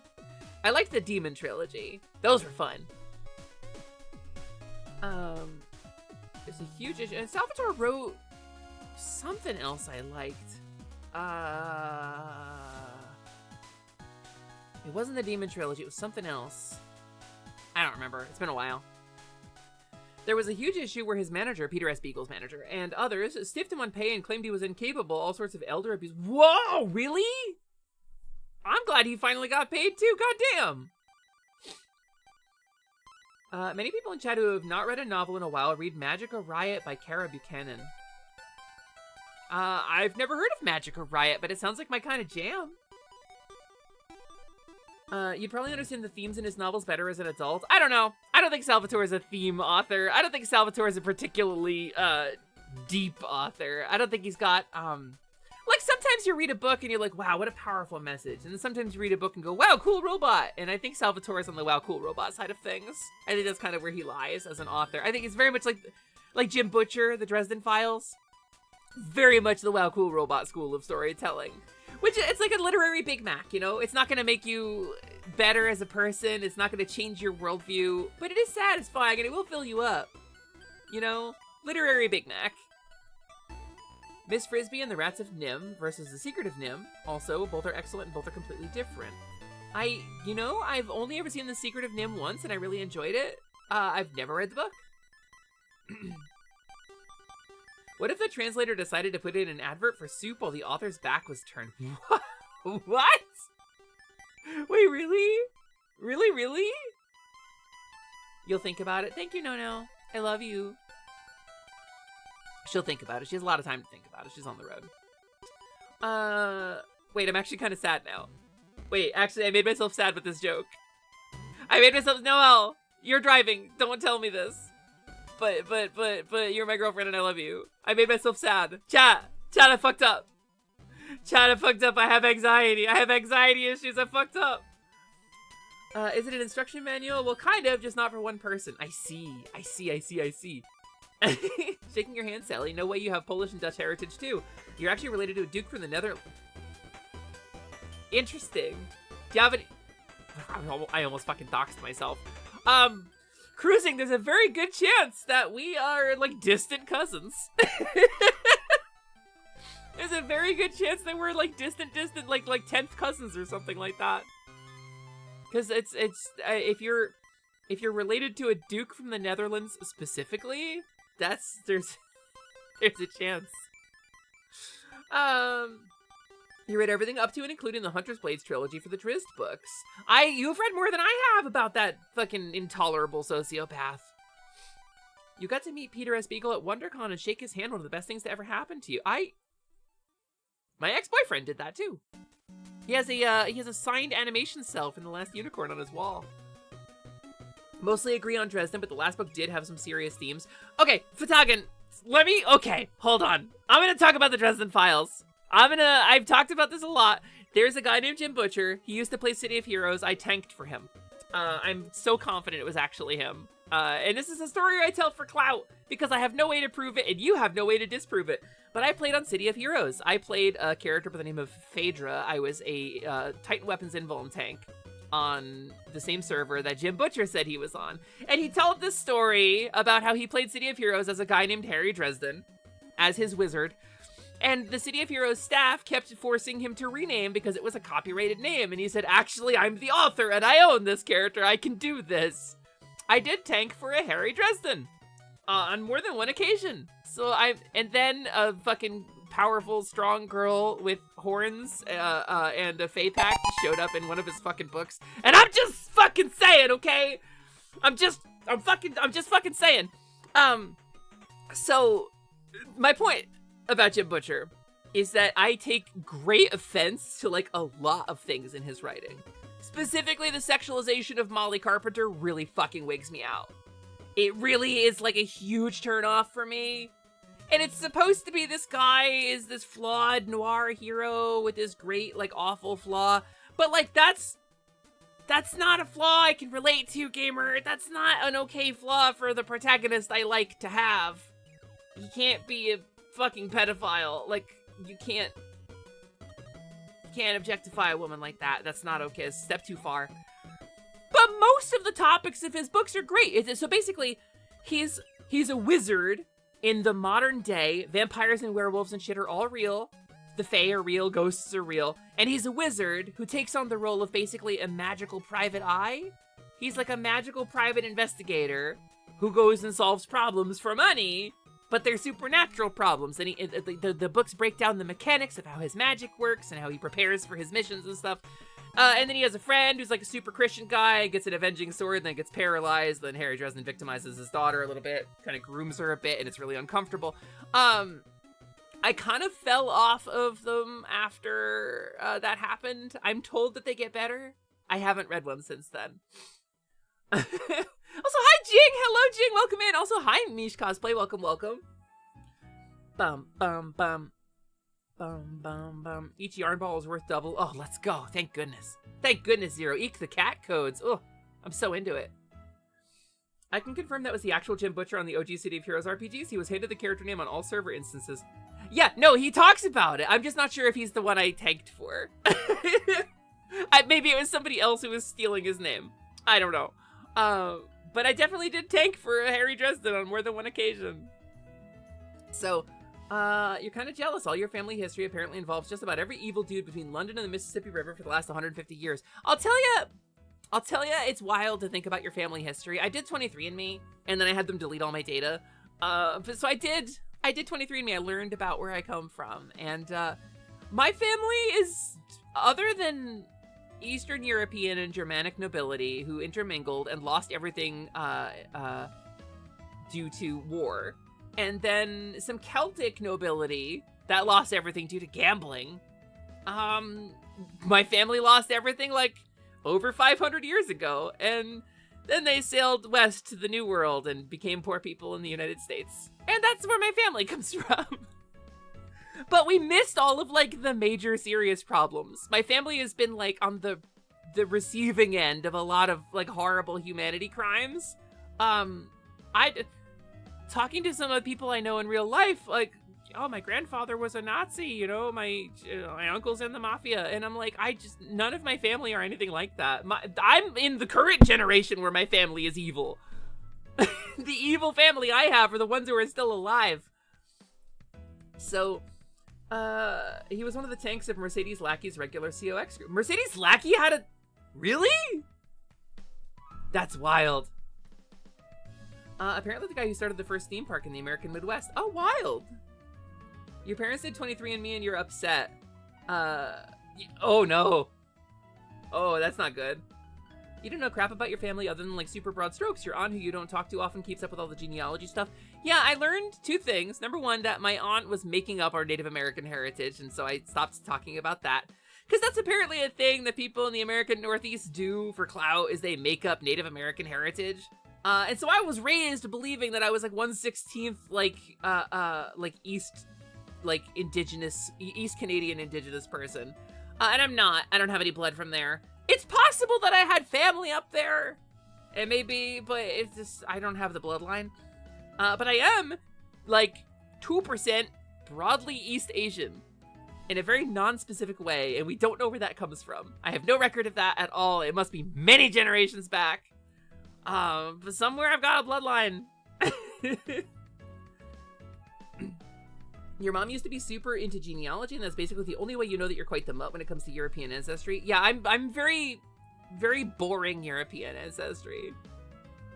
Your peasant stock through and through. Some of them farmed, some of them were shepherds, and some of them were probably in throat singing quarters.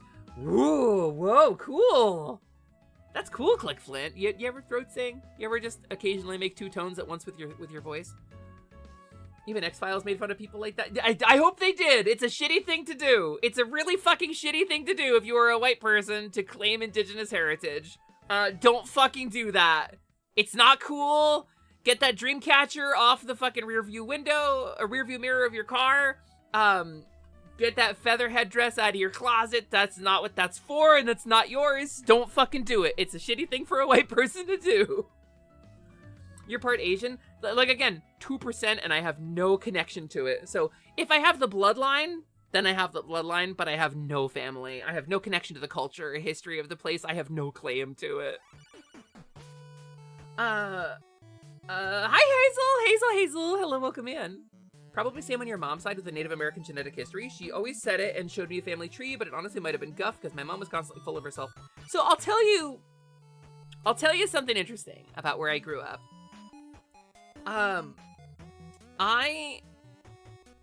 All of my records are changed now, and you would need, like, CIA connections to track this shit down, so I can talk about this a little bit. My hometown was in Northeast New Jersey. North New Jersey, like an hour outside of New York City. That's where I grew up. And there's a bunch of towns in that area that have, like, it's like, there's like Lake Mohawk, and there's Lenape Valley, or they say Lenape Valley when you live over there, but it's Lenape, right? And there's a lot of indigenous names in things over there because it's the OJ colonies. It's where the colonists who first came to North America from England settled in with the native population, the indigenous population. It's where they got together, and so there's a lot of stuff that's named after Native American stuff, indigenous stuff, First Nations people. And there's a town out there that I will say I spent a bunch of my time in as a child with a made-up Native American name. It is straight up not a real word. It doesn't mean anything. They made it up in like the 50s for tourism purposes to sell like beachfront property. There's a man-made lake. They flooded a bunch of indigenous farmland and made a lake out of it with a dam, and then sold beachfront property in a made-up Native American community. And that's the kind of place I'm from. That tells you anything. So a lot of people in that region thought it was really trendy to have indigenous heritage. And so a lot of people talked about it, pretended they did. And it's really abominable. It's really shitty to do that. It's insane that people do that. Like, literally, like, a generation and a half ago, fucking a bunch of white people were killing a bunch of indigenous people exactly here. So, you hate seeing people tattoo their bodies with like a skull and a plains feather headdress. There's so much that pisses me off, Click Flint, and I've learned in my life that I need to just breathe out and let people be wrong. It's important to breathe out and let people be wrong, but this is something that I will talk about a little bit. It's nuts that's gotten this crazy, right? Naka's random intrigue when he heard that. Yeah, like 2% broadly East Asian, and there's no connection to anything else. You yourself are mostly Native American. We have a couple of indigenous people who come into the chat from various places around the world, actually. Hey, our furry, like, welcome in. It's nice to see you. You genuinely can't remember how many different countries you have ancestry from. All you can remember is for sure Britain and Italy. Since the topic didn't interest you much growing up, that's all that really stuck. Understood. Hi, Mr. Painter. Welcome in. Thanks for the check-in. Your ancestry originates from a tribe that lived in North Dakota. Ooh, I don't know any of the tribes down there, actually. Your mom was from Northeast PA, so a lot of that there too. Yeah, Cookie. Our bloodlines grew close in that horrible place. You have native in you, but you're estranged and white passing, so you don't normally assert your opinion in those matters heavily. Yeah, well, that's the thing, right? If I did have a bloodline that connected me to something, it's just blood. I might as well just be adopted. Like, I don't have any tie to the history or culture or validity of the place. I don't share any of the struggles. I don't share any of the identity. Like, I don't get to claim that, you know? White people are really good at committing atrocities, then making a lake out of it. That's true. That's true. That's what they do, Clickflint. Turns out, by the way, if you make an artificial lake out of extremely fertile farmland, you know what happens to the lake? It gets so choked up with seaweed that outboard propeller motors get banned because the seaweed destroys them because it's such fertile land and the seaweed grows up to the surface. It is the sludgiest fucking lake. And outboard motors constantly get ruined on that lake. You can't swim in it. You're not allowed to. People drown there. They dredge that lake once a year. You think your dad's side of the family is mostly Scottish and British. Your mom's side is mostly Germanic and British. I have an Irish last name. One generation removed from a Germanic last name, so. It's a very unspecific answer. It has to be unspecific. Shard has a lot of Mi'kmaq ancestry. I don't know how to pronounce that, but her family all went through the residential schools. Yes, I imagine, like, it must be difficult for a person who has that kind of heritage who got, like, pushed into the whitewash pressure cooker, right? Like, because you both have a connection to your ancestry and you don't, right? That's interesting. That's interesting to think about. Meanwhile, in your country, you remember a teacher that used the fact you probably all have Muslim heritage to humiliate us. The country was under Muslim control for 700 years, and her saying that she doesn't have accidentally... Oh, I see, Mr. Painter. Yowza. Well, you know what? Shaking your hand. I learned that the nuclear bombs that were dropped on Japan at the end of World War II actually killed people in 7th grade, or maybe 6th grade. They had taught me previously that they had evacuated all the citizens out of those cities. And I never had any reason to doubt it, because that's the kind of place I came from. I just didn't know. We didn't have the internet. Or we did, but it was like proto-internet. So, yeah, no, they teach kids some crazy shit sometimes, don't they? Don't they just teach kids some crazy fucking shit? Yeah, so I was raised in a public school that pushed biblical creationism. So, this is why I have so little sympathy for people who are like weird alt-right lunatics. It's like, if I got out of it, you can too. Like, if I realized it was bullshit and I'm an idiot, you're smarter than me, you could definitely figure it out.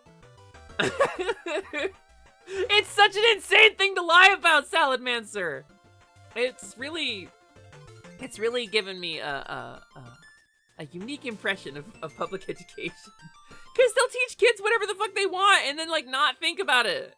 Like, kids grow up, kids get access to information. Like, strongly urging folks to read Lies My Teachers Taught Me. That sounds like a good book, Fitagan. I want to read it. Western history studies just lie about a lot of stuff. Yes! Yes, very much so! God, I don't think I want to go down the road of the things that I was taught about, things like the civil rights movement. Shit I had to learn out of later in life. I talk about my tragic backstory sometimes on stream. Like, I had to re-educate myself, and it took some very patient people to, like, help me see that a lot of the things I believed were wrong, just objectively. It's something I try to be open about because, like, I firmly believe that if you make a mistake, you shouldn't try to erase that mistake. You should wear your mistake on your sleeve and say, look, I'm doing better. Look, I fucked up and I did something, I was an idiot. And now look at me. I'm trying really hard and I'm doing better. And if you're an idiot too, you also could do the same thing. And I take responsibility for the stupid shit that I thought. Like, I didn't participate in racisms, like, willingly. Like, systemic shit. I didn't say slurs at people or anything like that, you know? But it was very much the kind of place where they taught you that racism was cured. And I just never had a reason to question it until I got to, like, college, and it was like, oh, I see. And then I learned, but I don't know. If that was the worst thing she ever said, she said misogynist, transphobic, extremist political stuff, and you don't know why because she was our teacher of art history. Art history, that's where it lives. Art history is where it lives, gamer. That's where all of culture lives, through art. And sometimes that culture is bad. Fellow Catholic upbringing survivor, shaking your fucking hand. I was raised Irish Catholic. And it shows. She slammed the Coke onto the table, emphatically. Sometimes the lies go so over our back, they're taught sincerely without knowing they're actually lies. Yeah, I try not to think too hard about the state of education these days, and I'm not going to turn this into a discussion about that, because not only am I unprepared to have that discussion, I don't want to have that discussion. Just reassure yourself that even, like, 5-year-olds have access to the internet now for all the good and bad that entails. Welcome to the internet. Have a look around. People can educate themselves now, and that's the world we live in. So there's always going to be a way out for people. There's a way out that wasn't available to all of us. The biggest mistake your school made was priding themselves on teaching your students how to think and what not to think. Metacognition. I never metacognition before, Morgan is Moss. And they're getting mad for you applying logic to what they were teaching and seeing it didn't hold up. In my school, they called it metacognition. That was Morgan, I think we got taught the same shit. It was like teach you how to think for yourself. That was the curriculum that we had growing up. It was teach you how to do critical thinking. But none of the teachers understood it. And they just wanted to teach out of a book and make us memorize, like, math charts. So they just gave us the handouts that were supposed to educate them on how to teach us. And we taught ourselves it. Which I guess is successfully teaching it to us, right? There's an entire chapter about how Helen Keller is used in inspiration porn, but at no point talks about her becoming an advocate for labor and communism. Helen Keller is such an interesting case because she's an example of a person who got deeply, deeply shredded in their reputation by a false narrative. They said all kinds of horrible shit about Helen Keller because she was a noted communist. Very famously came out in support of labor and communism. And Red Scare absolutely shredded her. Called her all kinds of shit. A racist, a sexist, a homophobe. Like, really, really tried to tear her reputation down with the progressives. And she's a victim of, like, a really, really bad narrative. In addition to, you know, all of her other ways in which she was victimized in her life. It's a really interesting story, and I'm not well versed enough in it to talk about it, but it's worth research. It's worth looking into what's going on with Helen Keller. It's why you don't mind being wrong. I love being wrong, Hazel. That's how you get right. Be wrong. Be wrong excitedly and enthusiastically. And when someone says, "Whoa, gamer, that's way wrong," you go, "Yeah?" I get excited. Something colored pencil pencil drawings. He got this far despite all the crazy stuff we've been through. I find it hard to believe that others couldn't as well. That's kind of where I'm at. That's why I don't have a lot of sympathy for people who don't open their fucking eyes. Metacognition, that's just critical. It's just critical thinking, Luke! That's all it was! Hesper, don't fall in. I can't. I'm sitting in a chair. Oz! I'm seated comfortably in a seat. I have a DX Racer chair I can lean back in. Oh man, being 1 inch taller than Noelle Delphine Mystique, it's so cozy in my chair. Oh man, look at my command center here. Look, I can't, there's nothing to fall in. Look, there's a carpet. If I fell in, I would land on this plush purple carpet with the emote sitting on. Hey, gamers, drop some emotes. Gamers, if you drop some emotes, they'll sit on my floor for a second. Look at that! Look, it's bouncing! Look, there it goes! It goes, it's animated! Isn't that cool? So much so that some people nowadays genuinely still believe she somehow faked her disabilities. Like, Jesus Christ! Blah! Okay, well, I'm dead now. Never mind, I changed my mind. Hi, Mary Bones, welcome in!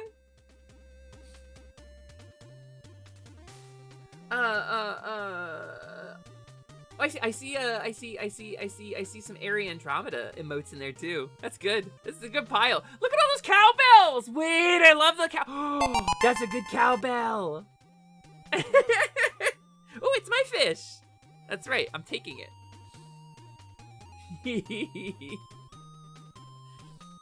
This is good. This is fun. Can we just do this for the whole stream? Oh, wait, look at the pug! Look at the little pug emote. I love that little guy. Arcanic, this is a good one. And thank you for the first time chat. Best friend. Best friend! My best friend is here! Yay! I don't want to harp on it, but I feel like my feelings can be distilled that American education is about perpetuating a mythology of exceptionalism and heroism rather than giving people the tools to find and analyze historic data. Yes, I mean, the 1960s did happen, Fatagan. That's why we teach that shit.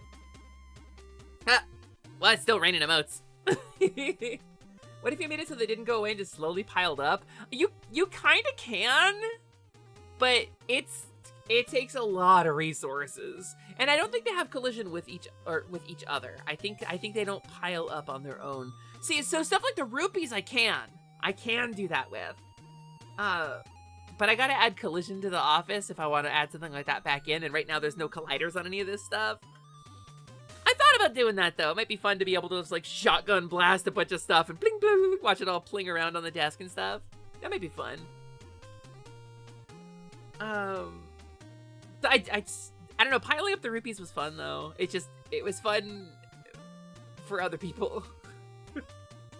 Sometimes the artist needs to be more studied than their art, like Dali. Yeah, or oh my God, Andy Warhol. Andy Warhol's art, which is insipid and terrible. But Andy Warhol, who trolled the art community for like many years. I say without a hint of admiration. It's an indication of a stupid person fooling a bunch of other stupid people. You've been here since September. That's your first time chat! That was really your first time chat, best friend! Thank you for the first time chat, it's very kind of you. It's nice to meet you. You've been here since September, so you've been here since I started thinking about Sally. Since I started thinking about being a new person. Hi, Dr. Dreads, I'm doing good. Dr. Dreads Curious, didn't I meet you on the other channel? Didn't you come in first on the other channel and then arrive here? I feel like you might be one of the few people who saw me when I was streaming on the other channel. That's so interesting. Hi, I hope you're doing well. I'm doing pretty good. I believe so. Well, welcome in. My name is Sally, that's short for Celeste. I am the Half Game Genie hostess of the Last Light Lounge, an arcade between worlds. I'm today gonna play Bubsy 4D. And I really was hoping to get the Eye of Atari on me for this one. I wanted some community rep to pop in and be like, oh, a VTuber streamer playing our cat game? And I really wanted it to happen, and I don't think that's gonna happen, but it's just the demo, so I don't know how much time we're gonna have. Other channel? What other channel could that be? What other channel? What other secret Sally Secrets channel could that be? Higgs, it's okay. The cow's out of the bag at this point. The cow's way out of the bag. I did it. I did the thing. I pulled the trigger. The thing I talked about when I was streaming as Sally over on the other channel on Sally Charms. I pulled the trigger. I did it. I shot the fairy out of the potato gun, and now we're here. I just like being silly. Yeah, me too. I like being silly. But yeah, so the plan today is to play the Bubsy 4D demo, and we're gonna do that. Proud of you. I'm proud of me too, Luke. I'm also proud of me. I think we did good. There's so much stuff I want to talk about, but I want to make sure we play the game too. I talked about last stream. I talked about Spirit Reflection Fantasy. I talked about SRF, our new setting that I was working on with Ochanesis.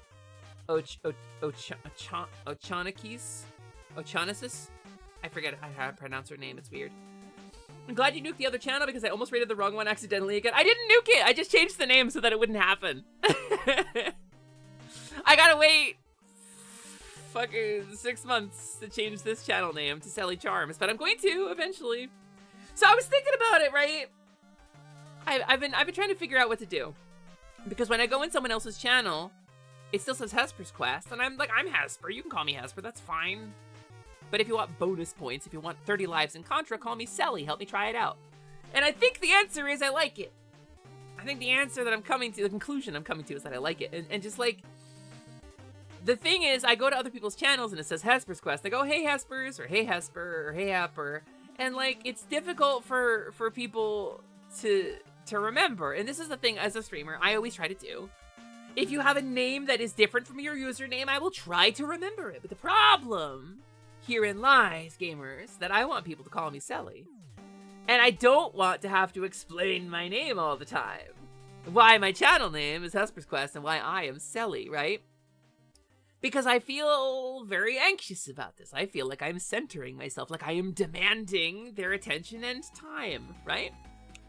I feel very much like I am centering myself in someone else's community when I have to explain that. So I just say Hesper's fine. That's why I say Hesper is fine. But I want to change it. The problem is the name Sally Charms is locked for 6 months. I have all this branding, and I have these assets and logos, and it's a problem. So do I go to some variant of Sally Charms now, and then change to the actual one in 6 months when I can? Do I put an underscore in it? Do I do Sally Charms VT? I tried like a bunch of things, and none of them look right to me. So I gotta actually ask, what's the deal with the Charms arc? I'll tell you, Triton, I'll tell you. I'll explain. Allow me to tell you my tale. See? My tail. It's down there under the desk. Allow me to tell you my tale. That's why my channel name tells you what to call me. Call me Cookie is so... It's like genuinely... You're gonna go into someone's chat and someone's gonna be like, ah, hey, call me. It's gonna happen to you, Cookie. It's gonna happen. People always go with the first... Sally, your channel doesn't have to be your name. You don't have to explain it. But I want people to call me Sally instead of Hesper. Higgs. I need a minute. This is why I was Hesper's Quest. It's why instead of going with like, hey, it's Hesper or something charming, it's why I was Hesper's Quest. Because I wanted Hesper to be the first word in there so that people would grab that and call me it. You're so valid, Sally. Thank you. This is why you changed your name from Magnanum to Magnanum. It stopped people from calling you Magnum. Yeah, Magnum, it's really weird when people call you that. Comey? No, I can communicate. I'm pretty good at it, actually. Tale as old as time. That would be Rita Repulsa's Persona. -1. You didn't want the VT at the end of your name, but apparently almost every variation of Call Me Cookie is taken. Yeah, so Sally is taken, Celeste is taken, Sally Charms isn't taken. You get Lacus so much, because I think people don't know how to say Fatongan. Fatongan. Fatong, yeah! People don't know how to pronounce the eldritch word from before time. I think it's pretty understandable, actually, look. One of my favorites is when the system had like the pronouns in the username that was before, and that's not the channel name anymore. I see. You still get called library? Like, yeah, exactly! Exactly, Jing, and I hate it. I hate it. It drives me batty. It drives me bonkers. But yeah, no, Higgs, definitely, I want to be called Sally, so. What if you synonymed Magnus Hanmidad to include Magnum? I don't know what you're talking about.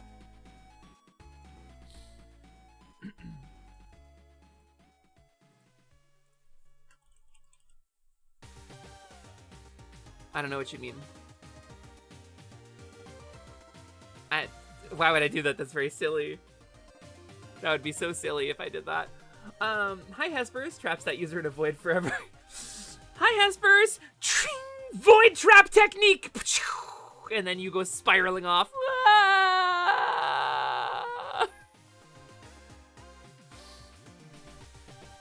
Hi, Pliss! Oh, wait, I accidentally, like, changed the size of my chat window when I did that. That's crazy. Hi, Diggy, welcome in. It's nice to see you. If you picked a word from the Lovecraftian horror chant, it's kind of the point to be hard to say. Yeah, truly, Selly is not difficult to say. Although people do still say Chelly, or Kelly. I've gotten Kelly'd once. Kelly, contrary to what many think of you, I can tell that your passion is true. It never ceases to amaze me. It's crazy. The way the fellas and ladies always want to see you move. Tell me, what would you do if I so choose to come up to you so cool like a definite friend? I'm not looking for romance, but I'd love to watch your body dance. $5 to the person who identifies with the fuck I just sang. Hi Hesper, domain expansion. Wait, what? Oh dear God! Hi Quests, hope you're doing well. Hi Tate. Andrea Tate, VT. The translators invented the void trap technique for Selly's English dub. In the original Japanese, she just kills them. I just kill them. I just pull out a gun and shoot them. They animated a whole new scene for 4Kids. It's nuts.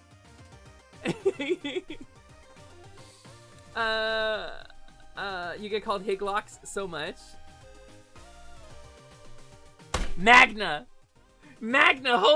holy crap! Magna, we're best friends now. Magna, you and I are best friends.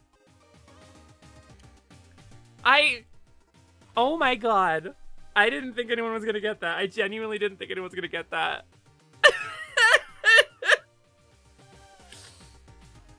I hope you're having a good time today, Silly. Hi, Vera! I'm doing good. I'm doing good. I'm having a good time, Vera. We were talking about having a username that doesn't include the name that you prefer to be called. Because I have that now, again. And how do I fix that? I don't know. How do I fix that? I couldn't tell you. I don't know what the solution is. Do you get called best? I mean, your best friend. I don't know. Well, I just said the whole thing. What should I call you?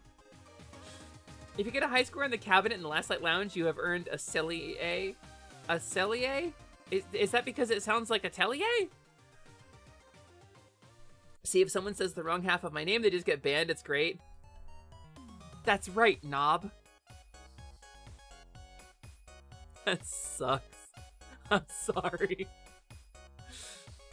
Can't believe 4Kids turned your gun into a gun hammer. Yeah, I still hold it like a gun, but it has a little punch glove on it. People do call you Rat sometimes, but you like that too, so it works out. Yeah, that's cute. Rat Sprite is cute. Rat is cute. If I don't know, I usually just say the whole name, or I find whatever the most convenient part of the name is to say. But I'll always ask and try to remember.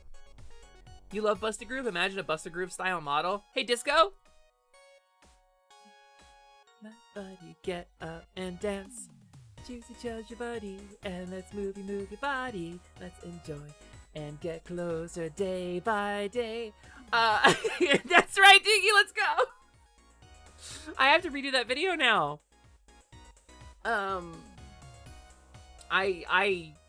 Busta Groove is so good.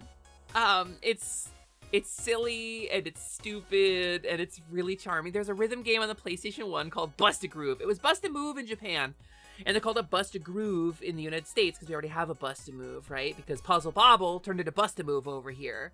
And so Busta Move became Busta Groove over here. And it was like a dance to rhythm game where you had to basically enter cheat codes really fast to the rhythm. And there were a bunch of really stylized characters. And it had some really good music. And then the second one came out and it didn't have as good of music. Friendall, aka Kendall, aka Doll. Friendall. Best Friendall. So it rhymes with Kendall? Like Friendall? Like Wordle? Like Friendall is when you have a daily game that you play to identify which friend is something within 5 moves. Good grief, that was the wrong name. What happened? What happened? Oh, the wrong game. You gotta believe. So the Parappa the Rappa connection. I see. No, that's such a good connection to make because they're contemporaries. Although Jerry Lamy was the best. It's not why. I see. You just call everyone boss, buddy, champ, sport, pal. Those are... All of those are mask or gender neutral coded. You love hating people with their ever-reliable bud? Depending on where you are, bud is okay. But sometimes getting budded is okay, but only if I can tell that the person is from the Midwest or from Canada. You can call me bud if it's not gendered. You can call me dude if it's not gendered. The Buster Groove is amazing. Can we play it together? You are forgiven only because you are clearly using text-to-speech. And yes, we can. Once you turn 40, you let everyone be warned that you are likely to start calling everyone younger than you kid. It's better than calling them child. Friendle. Friendle? Okay, I'll try to remember that. Friendle, I like that. I like that a lot, actually. You're not quite in your 30s yet. You call your 17-year-old sib kid. Do you say it's nothing personnel and then teleport behind them? You love the hubris in the story behind Bubsy 3D. They really thought they were creating 3D platforming first. I don't know anything about the origins of Bubsy 3D. I have seen the game. I've briefly attempted to play it. Tank controls, platforming. You sincerely want a non-gendered replacement for dude. I say friend a lot. It's kind of old-timey. And it can be read as sarcastic depending on where you go. They're like, sure thing, friend. I like friend. But I also call people gang because it is a gender-neutral version of guys. Think you're using tilt controls? I think that would probably make that game better. Then it would be like Pilot Wings, kinda. Boss is gender-neutral. Max Gentleman says so. Like, I agree that it should be. What about Heifer? No, Heifer's a character in Rocko's Modern Life. He's a steer. You love hitting people with a bud, but it's more difficult when you leave the garden supply store. Yeah, or the dispensary. Yeah, is fella gendered? Fella is Quick Flint makes yes. a wish. Fella's Camera absolutely tilt 5 gendered. degrees to one side. I can grant your wish, but I do it maliciously. Which side do you want me to tilt it to, Click Flint? Which side? Which side would you like me to tilt it to?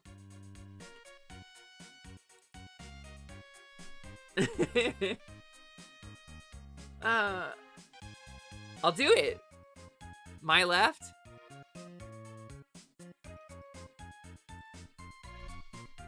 Eat that. Eat that, Christopher Flintulo.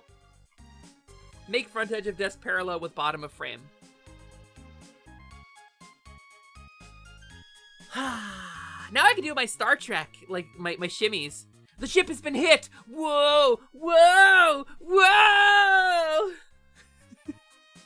How's that? There. It's parallel. Uh-oh. Uh-oh. Careful, everyone. The computer room's flying through some mysterious space. Same thought! Ah! Ah! Ah! And then I, like, fall out of my Captain, seat, die. number munchers off the starboard bow. Well, hurry up and do the math! Get our strongest mathematician on weapons! If they don't know their pluses and their times tables, this ship isn't gonna stay in space for very long. No, I said 1 math. plus 1 equals.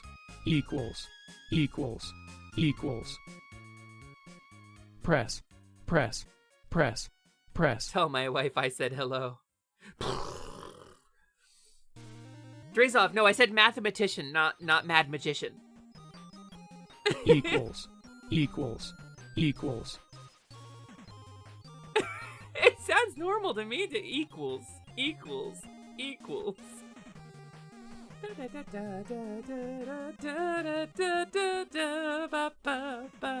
Sally, help! All the arcade cabinets have started to slide in the arcade. Yeah, it's because the arcade is tilted. That's what happens when you get mad at League of Legends. It gets tilted. Captain Sally, I'm receiving a transmission. They want to talk to you about their extended ship Quick warranty. Flint's wish has expired. On screen, Lieutenant.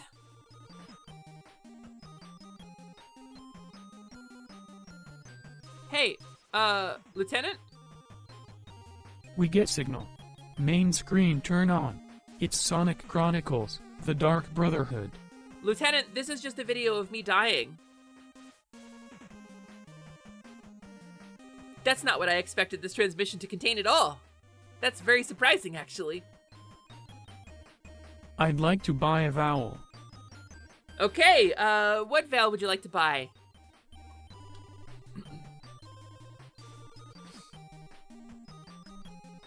All this just lead into Selly playing Star Trek Voyager Elite Force. There's too many colons in that name for me to play it. I don't like that. It's got 2 subtitles.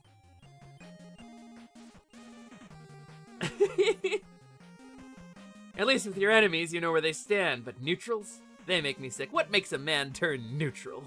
Is it love? Is it lust for money? For power? Or were you just born with a heart full of neutrality? What I've been doing is calling everyone girl, like girl, are you okay? Yes, but you have trans mask friends, and don't call them girl.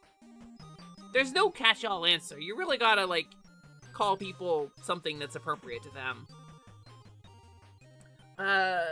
You actually were a lieutenant? I'm so sorry. I'm so sorry, Fatagan. That's a seriously major misstep on my part. Major misstep. We need Spaceballs, the movie, the game, too many colons. You know what? That's things you say when you are a proctologist. 2 subtitles is actually how many get translated in your average American movie with a sprinkling of other language inclusion. Really?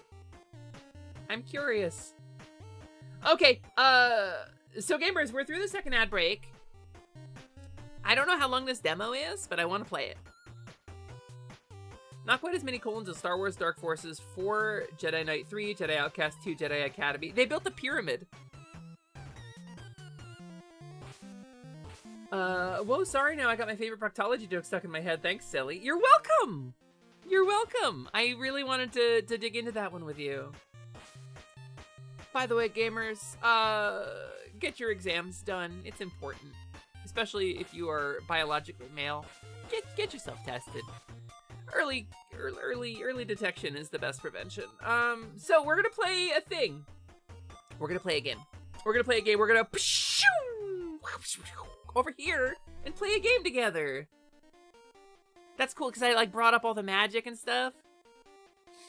Gender neutral terms of endearment: peons, wretches, subjects, gamers, Alexes. Yeah, I'm into that. Alexes is okay. Make sure you're going to a licensed doctor, though. Fooled me 16 times. The Bobcat arrives at last. He is a Bobcat, isn't he? Mortals and foolish mortals are also gender neutral. That's true. Sally, I need you to laugh at my belly bombs. Okay, hold on. Hold on. Give me a sec. Give me a second. Give me a sec. Give me a sec. Is it this one? Where is it?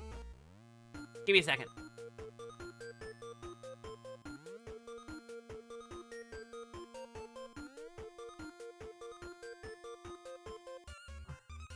Just grab one of these.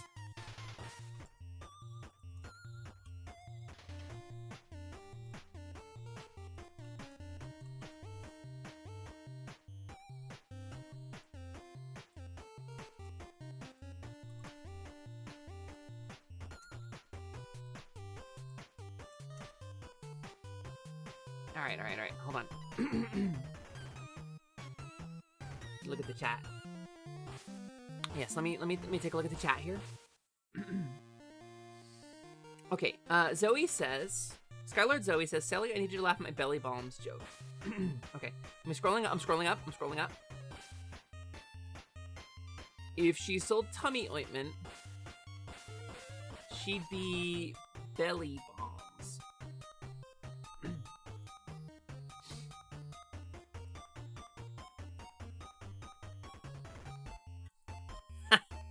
Nice.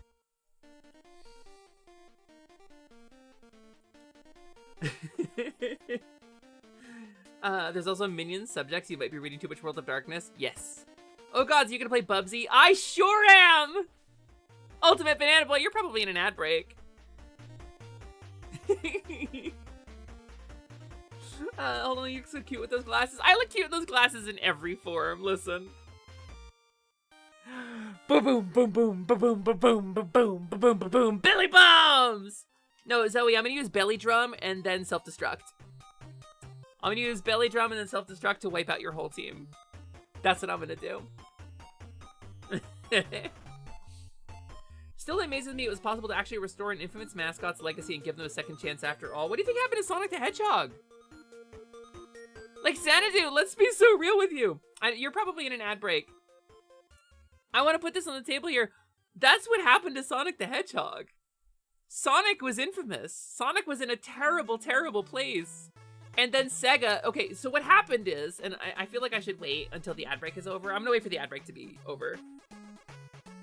I wish I had another Coke. I should go get another Coke. I'm gonna play some clips real quick. I'll be right back. 30 lives, well done.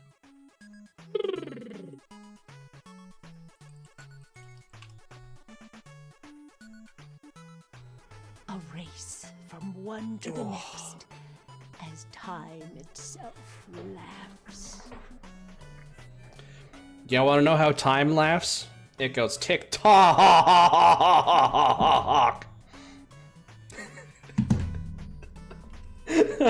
Tag, shut up. Oh my god. Stupid.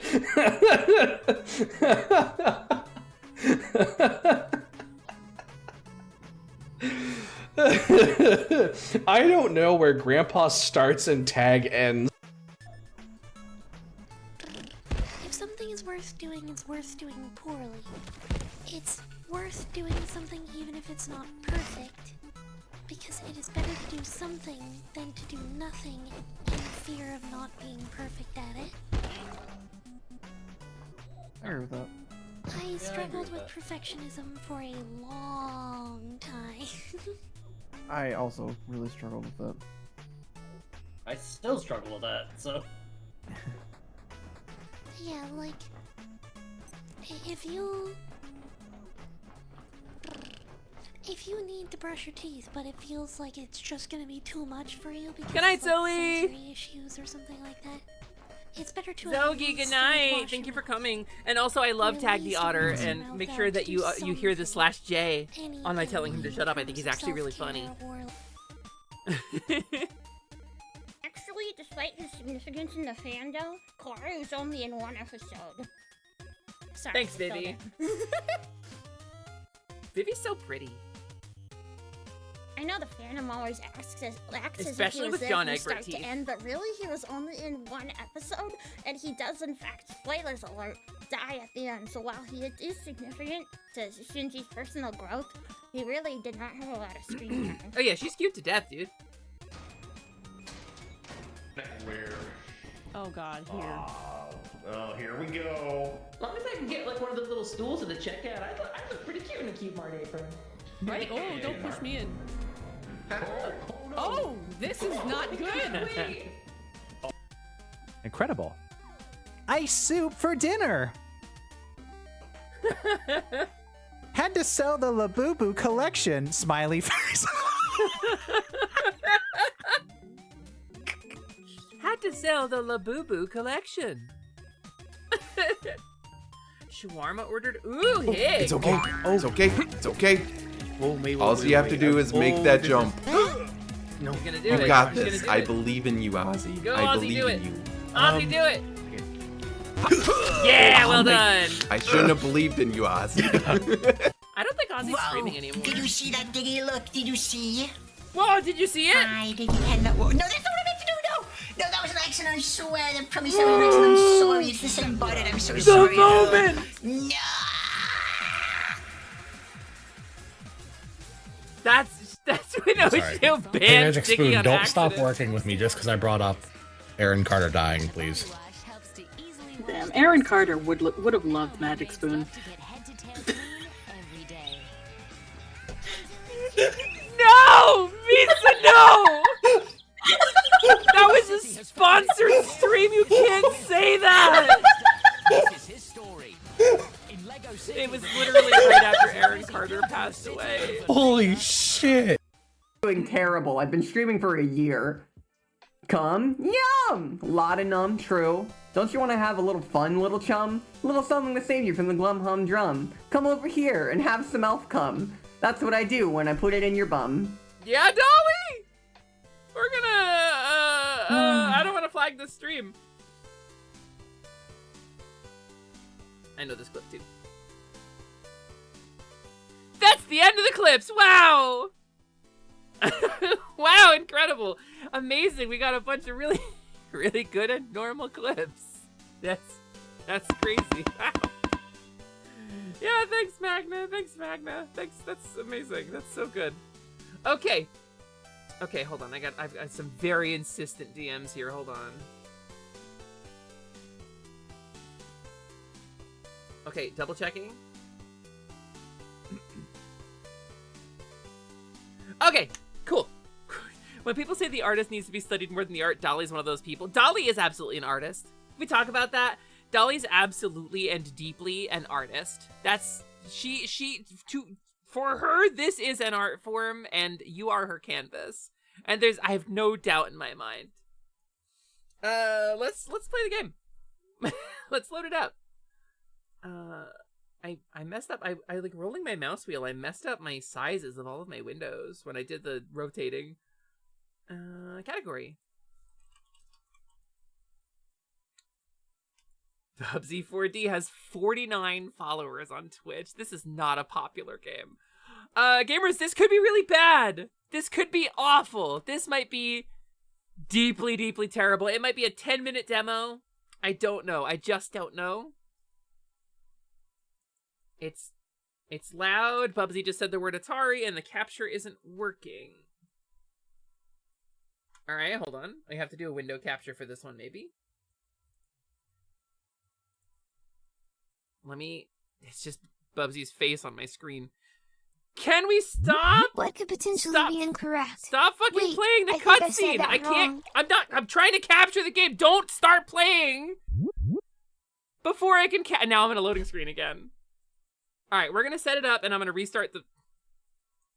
All right, I'm just Alt F4ing this. Hold on. It's just cutscene to cutscene before I even got a demo or a menu. And the capture isn't working. All right, let's try this. Let's try it like this. Game capture. You'll be able to hear it at least. In theory, you can at least hear this, right? Game capture. Let's get my fallback window here.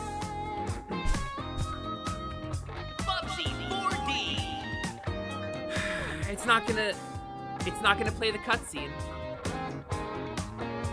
It gave. And my controller's not gonna work either, is it? I've got the glyphs for my controller in the screen, but it's not gonna pick up my controller either, is it? Settings. These settings don't make a lick of sense to me. No. I lick it anyway. All right. We'll do. Is there? Oh, DLS is on. Is there a maximum frame rate? There's a lot of settings. No maximum frame rate. Okay. Oh, there is. Good stuff. Okay, we'll lock it at 60. Input. Really would love to use my gamepad for this.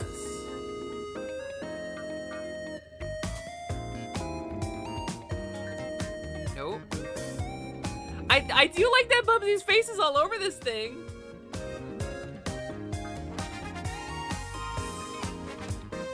But it doesn't appear to be working with my gamepad.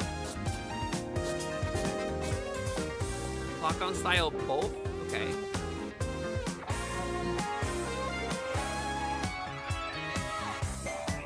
I really wanted to show you those cutscenes in the start.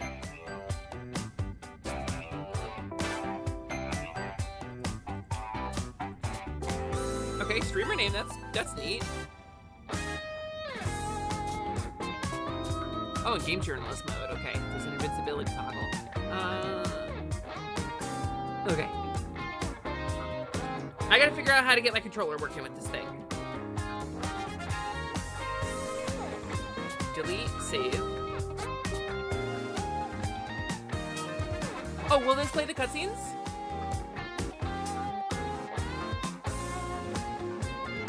Yeah, exactly, Cookie. There it is, okay. Is that my old camcorder? Where'd you find that? Bubsy, do you have a kid? Yeah, my controller just straight doesn't work. What controller are you getting the glyphs from, then? Alright, hold on, gamers. I'm gonna go into my Steam settings real quick. You can see those? Oh boy. Okay, neat. Neat.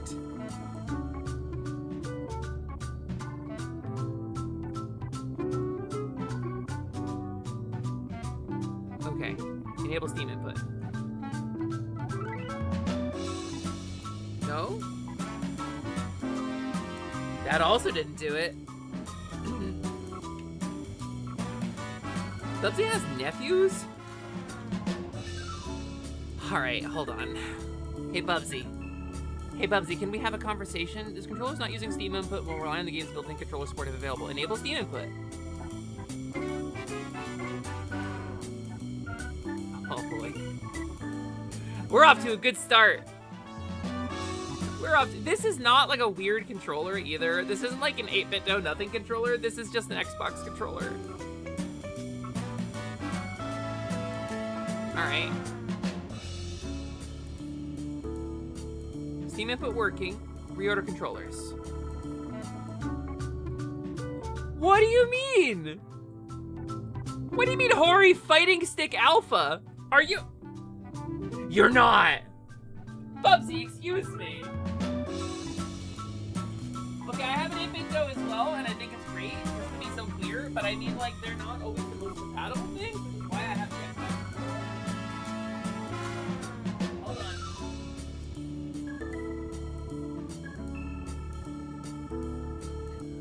What genuinely do you mean, Steam? Steam, what genuinely are you talking about, Steam? I love 8-bits though, they're great. They're awesome. They're not always the most compatible. Especially if you're playing a lot of indie stuff. Okay, wait.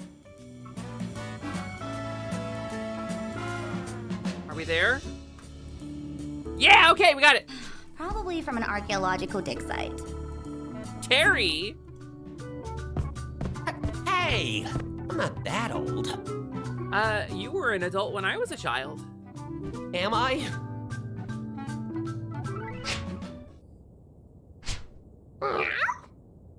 Oh wait, he's kind of cute. Have you ever worn that before? Whoa, brilliant idea, twerp. Okay, why do you have a coat rack that is twice your height? Oh boy. Whose is that? How about that? I bet no one's gonna call me old now. Unk, you need to button your shirt. The Woolies are back!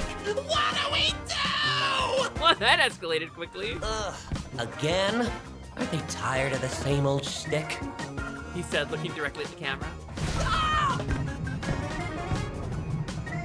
Hey, wait! No! That's cow adjacent! I hate that! How dare you? Well, that was weird. Perhaps they thought it wiser to go straight to the source and attempt to make their own golden fleece. Either way, is that the plot? Not my problem. And will you turn that thing off already? You're draining the battery. We're back live. Say cheese. So wait, you just didn't... That was... Bubsy, that was literally the call to action, dude! They're back! Ouch! Okay, here it is again. I really should start locking my door at this rate. Who's back? The Woolies again? So Oblivia, by the way, I know this. I know about this. Oblivia is from the cartoon. From the ill-fated cartoon pilot. Oblivia is a character who is not from the games. I am told that this is the case. No, what the sheep? They call themselves Babots now. What are Babots? No, he said Babots. Who cares? Why does nobody care? Well, maybe we should care a little bit. Why, like, genuinely, why does nobody care about what's going on outside? Please, let's go after them. Oh, I don't wanna. We don't care. Come on, let's go.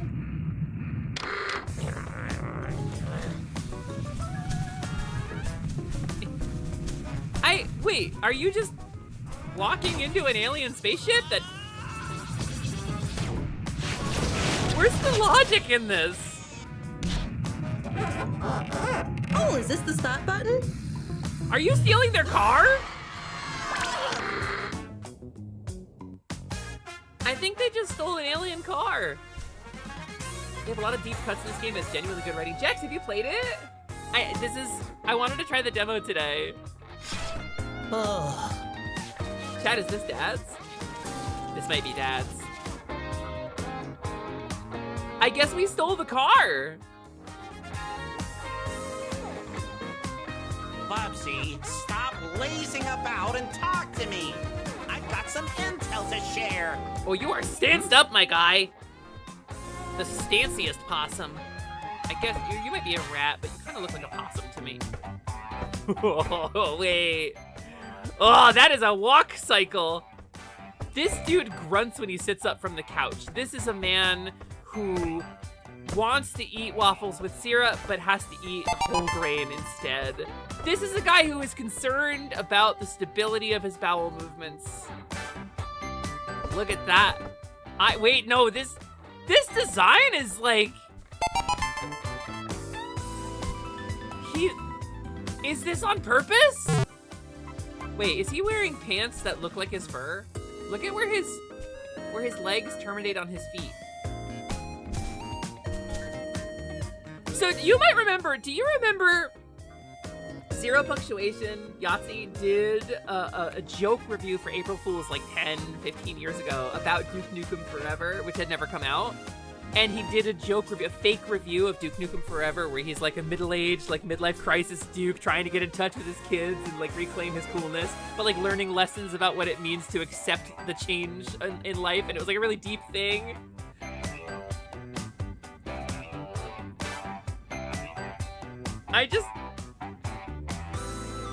That's just where the fur stops. I like that less. He's got some swagger.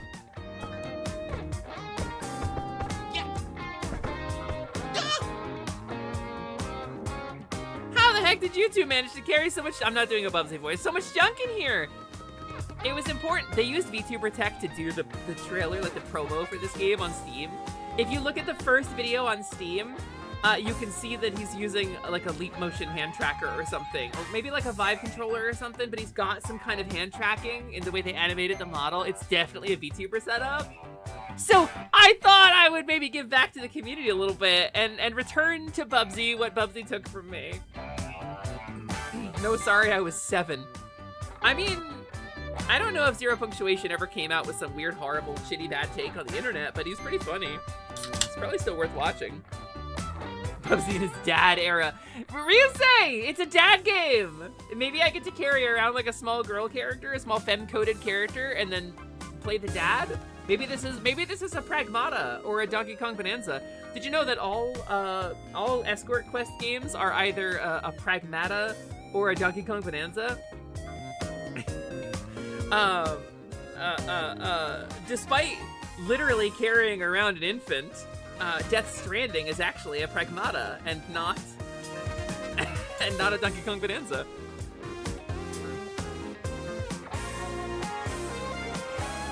It was important. Why is that?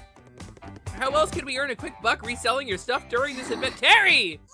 Oops, I mean, this is incredibly useful and totally new equipment for your quest, Uncle. Oh yeah? All right then. I told you not to spill our scheme, you dingus. He's either like really ignorant or like just kind of on board with the kids selling his stuff. Yeah, I'm vibing on the music. Hi, Olivia. I have no idea how this works. Oh, geez, this isn't anything like my car. Usually if something doesn't turn on, I just give it a good smack. Noted. And throw it away into the trash. What was that? Nothing. I'll figure this out soon enough. Yep. Whoa, that camera's something. I hope that... I'm so much faster than the camera. Wow, that's kind of nauseating. VR Sims. The simulation is fully operational. VR. What happened in good old CR? You don't finish that sentence. The cybernetically enhanced bots of our golden fleece. We're currently hovering over one of their planets that was formerly ruled by their captors, the Woolies. And you want me to get them back? I'm kind of an expert at that.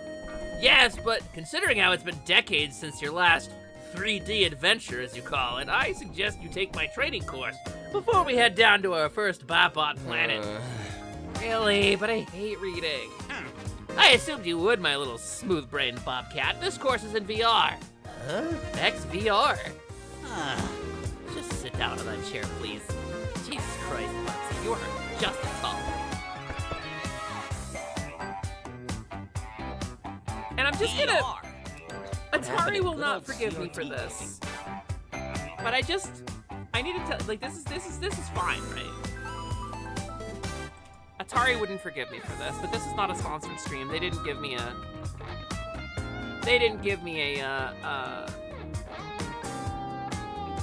copy of this game for review. I paid for this. And I just need to share with you what happened.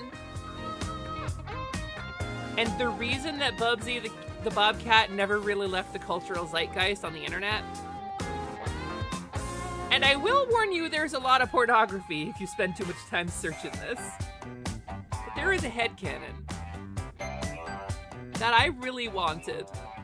I really wanted this to be actual canon.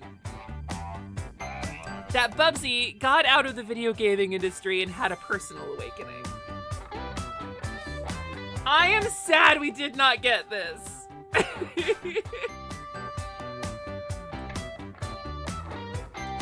Anyway, I'll acknowledge that once or twice, and I will just say there's a lot of art about it, some of which is not really Twitch friendly, but mostly it's very positive and wholesome about Bubsy didn't come back to video gaming because she, at that point, found a new life and a new way to be happy. The account no longer exists, Triton. Everybody's Twitter account that's worth following is no longer on Twitter. Transfem Bubsy, just Google that. Tutorial. But we got Dad Bubsy instead, which is okay, I guess.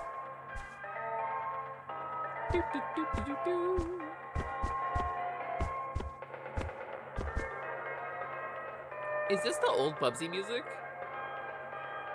Oh, what a weird purgatory. Bubsy! Bubsy, can you hear me? Huh? Uh-huh. Fantastic! I can interface with you through the terminal. What? What? With the who? I barely know her. Me, can talk to Bubsy now, yes? Why did you say so? Alright. It's tutorial time! Hit the input to quickly reorient the camera behind Bubsy. Oh. Hit the input, you mean click the right stick? Got it. Holding the input increases how high you jump. Watch your shadows and know where you land. Oh, 3D platformer that actually like made a good choice? I'm into that. You loved Bubsy 1, you used to own it? Okay, so there's like a weird bit of like springiness to the movement. Like sometimes he changes speed while you're running and jumping. And it's a little weird.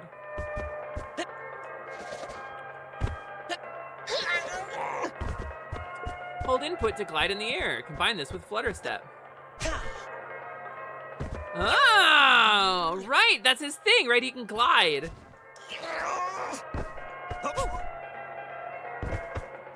Yeah, this doesn't blow me up. That's kind of lame. It's the old title theme. No way. Well, no, I did play this just for you. Whoa, wait, look at the texture on these platforms. It's kind of a neat touch. Airtime. Yep. I hope he's quippy and obnoxious. Okay. I'm learning. Virgil, my man. Hi, Virgil. Careful, metallic surfaces like these are quite slippery. I'll slide across it gracefully. Uh-huh. I would get the first aid kit ready, but the pain is only simulated in here. Bon voyage! Bubsy, why do they simulate pain? Whoa, Wait, whoa! if it's simulated pain, isn't it still pain? What are you? Is that an orange peel? Does it have a Shutterstock logo on it? What are those little, like, scuffs on it? They're just scuffs, okay. Where's the ice level? Up here. Ooh. Wait, okay, so I like... Whoa, whoa! Okay, so it is actually genuinely really hard to control when you're on these. Misspoke. It's stimulated pain, not simulated. T-pose, baby! Wait a minute, Boncha, you're onto something. You said a thing, and then I did a thing, and then together, I made it like halfway back up this ramp. Wait, I think you could probably do this. Hold on. I can't get caught up in this. Oh, I disintegrated. It's stimulated pain. Yeah, that's good to know. Good to know that the pain is extra big in here. As long as I do it, I jump like immediately. I gain a little bit of height. You gain a bit of height when you go into glide mode. And you can use that extra bit of height to gain a little bit of ground on the ramp. But it really throws you off the ramp when you jump, like really aggressively. I think I can make it back up, gamers. I think you can sequence break the shit out of this game. I'm just betting that these metal surfaces are exploitable as hell somewhere in this game.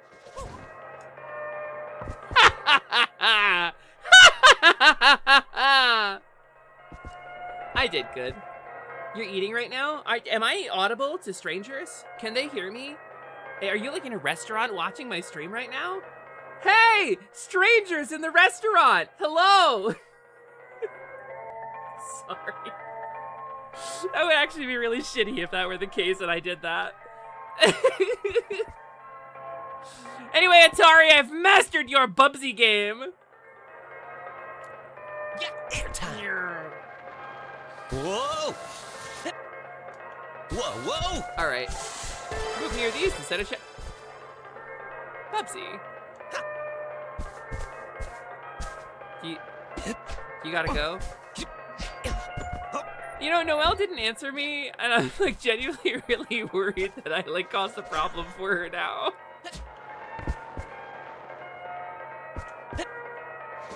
Oh God, all the customers are looking at me. Oh no, all the customers in your car. Okay, good. Good, I was worried for a second. I wonder if I could have just gone up here. I do, okay, so the animation is really clean. Like, the way his legs do the little flutter and turn into the blur, like Sonic the Hedgehog could never. Like, that's great. If you try to mute his voice, he'll get mad at you and there's a chance he'll break character.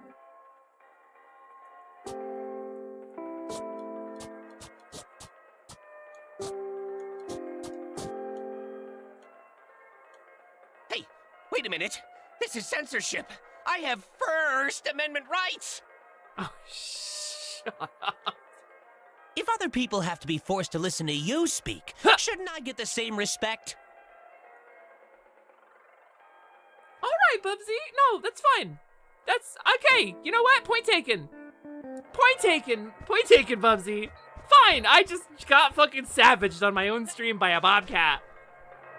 Local VTuber mauled by bobcat live on stream. That hurts. That hurts, Bubsy. You know, I'm promoting your game for you. The least you could do is come in and, like, comment. Say something nice to me. Jesus. This fucking guy. Keep a close eye on objects that turn from yellow to blue or display a reticle. Once they do, you'll automatically target them when pouncing. I have no idea what any of that means. just the ellipsis, huh?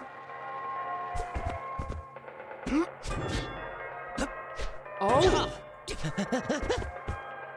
Oh! Now I know what you're thinking. I know that seems very similar to another 90s mascot character's homing attack, but I assure you, we developed this one entirely ourselves. I mean, look at all that math in the background. You can trust that. We made so much math. That's why our homing attack is different. It's more differenter. Tag, it's the demo! Taggleton, hello, welcome in. Gamers, if you don't follow Tag the Otter on twitch.tv, what are you doing with your life? This is the demo. It's available for everybody. It's on all the consoles now. Combining your moves is key. Flutter Step, Glide, and Pounce across large gaps like these. And Flutter Shy is the best pony. Yeah, I got it. Uh-huh. And I fully expect you to be back up here in a mere seconds. Flutter Step, Glide, and Pounce.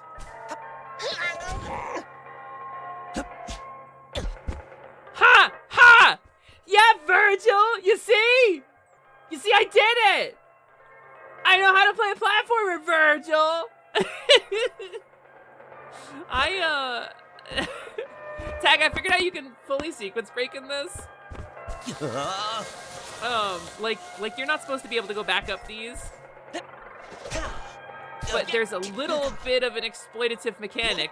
When you switch into glide mode, you gain a little bit of height, and if you do it fast enough, you can totally just, you can gain height and climb gradually, but you can. It throws you, if you jump on one of these, it flings you off really aggressively. Actually, kind of grabbing the ledge there, like, really sort of made it easier. So yeah, you can get back up these. Whoa! Airtime. You know, I'm gonna be so real with you. The movement in this kind of feels like Mario Odyssey. Checkpoints should be litter boxes. Probably thinks they're real funny.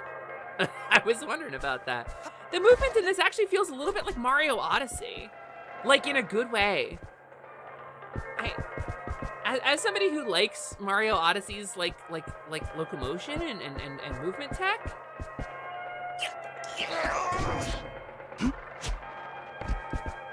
and a little bit of sunshine, I really want there to be like secrets in here, and I keep like looking for them. Ooh, it's the now if I die, I respawn right back here. What the heck did I just say? Thanks, Bubsy! Can't wait to find clips of speedrunners doing metal slide edge grabs like it's nothing. Right? Hey, Bubsy, what was that sound you just made, buddy? Celeste!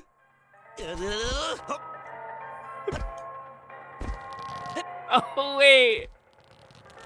Wait, I kind of love that. Hold on. Okay, let's try that again.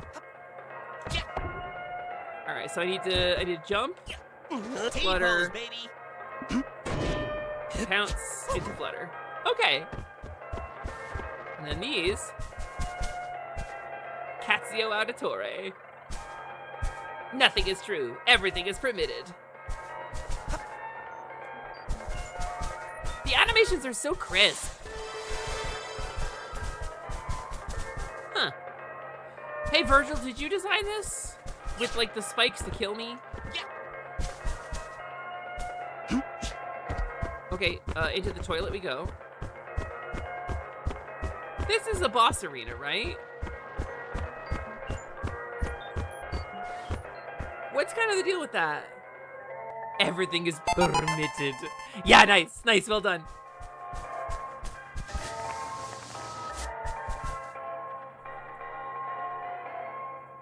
You take that back. Bubsy Bobcat, you take that the fuck back. You take that back this second. Bubsy, I need you to know, man. I believed in you. I fought for you. Bubsy Bobcat.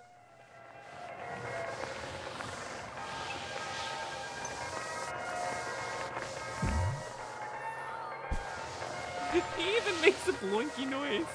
Why did the tutorial teach me this? I'm playing F-Zero over here. This is vastly superior to walking. Break. My polygons! Okay. Virgil, my man! Since when can I do that? Okay, but it didn't tell me to do that. What? Turn into a giant fuzzy hairball? Yeah? Excellent question, my curious cat. I wonder if it's due to the radiation I exposed you to recently. Huh? Nothing for your little brain to be worried about. Oh, so they've got that kind of relationship. I bet I can make it back over there. Wahoo!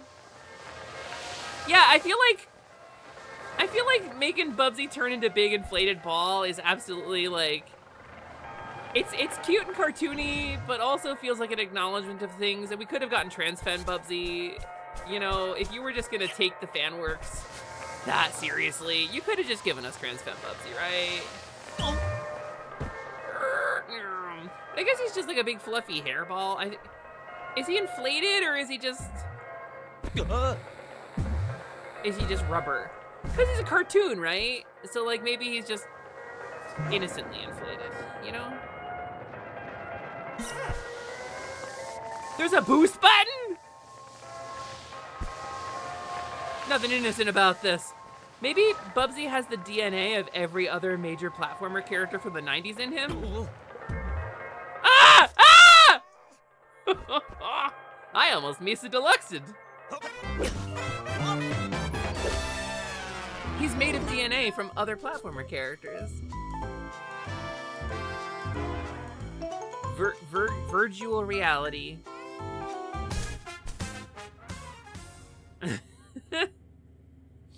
I did it! The galaxy map's working now, so we... Whoa, hello? Yo, am I coming through to you, losers? Barbie? Losers? But, I have 3 pocket protectors, and I'm a 90s I see you nerd orbiting trope. my planet. You better not step on our Bobot turf. Well, you did steal our golden fleece, so we just want to get those. Oh, please. Can I have my golden fleece back, man? Nah. Who are you anyway?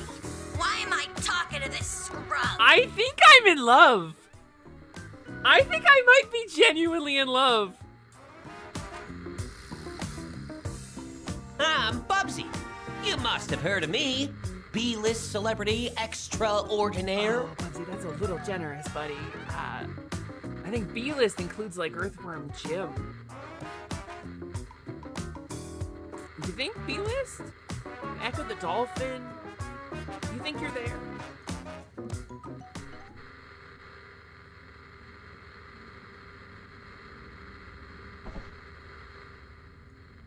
Never heard of you. All right, see ya. Never, losers. I like her. I do too. Terry, you and I are one and the same. What do we do now, Uncle? We could call it a day and head back. We're landing on her planet. Why? Who made you the boss, Virgil? Oh, wait, man. Virgil. Is Bubsy Dante? Is this the Divine Comedy? You think Bubsy's VA is either Kinger or Jax? No way. Noelle, have a safe drive, please. Please, please, please drive safe. You think Barbie is Gag? Oh my god, she is! Oh, I can hear it now! I can absolutely hear it.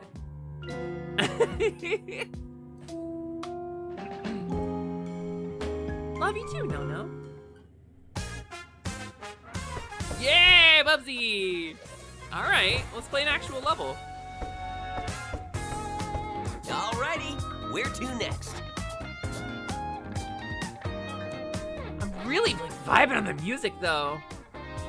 Bubsy's Kinger. Wait, really? Oh, no way! Oh, that's so exciting actually. Who has their tickets for the Digital Circus Fathom event? Because I do.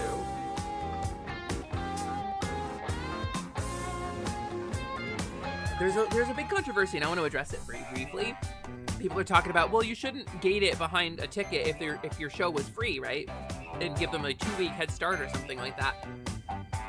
But this is an indie animation from YouTube that is getting a Fathom event that is like getting some cred in big theaters and has instantly sold out everywhere.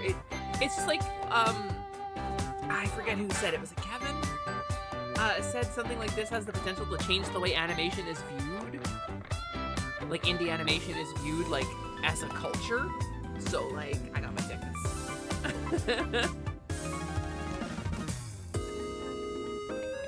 And yeah, the music is great. I'm really enjoying this. Wiltopia.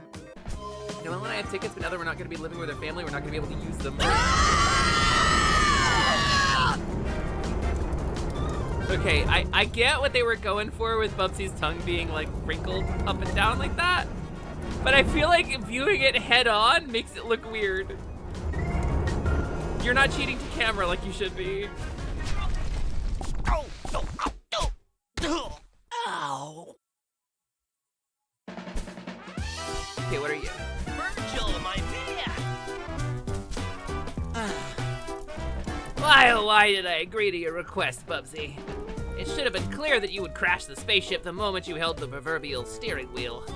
But no, I just had to fight my inner bias and give you another chance. This is meta-narrative for people playing Bubsy and 30 years later. Okay, but he's actually kind of cute though. It's fine. I'll commence repairs immediately. In the meantime, why don't you make yourself useful and look for any of our golden fleece nearby? It's what I do best. It is perhaps the only thing you can do at all. Alright, cool. Oh, my family's here. What a strange planet. Everything seems to be made out of wool and felt. Some kind of woolly world. I like that she's like actually hard of hearing and she has a hearing aid. What do you think, Flubsy? Bubsy. And all I know is that walking on so much wool has never felt better. Felt. You know what? Never mind. Oh man, this is like heaven for cats, isn't it? This is what cats like. Oh yeah, yeah. Okay. Hey, Oblivia. Como, this is what cats like, right? You like doing this? This feels like.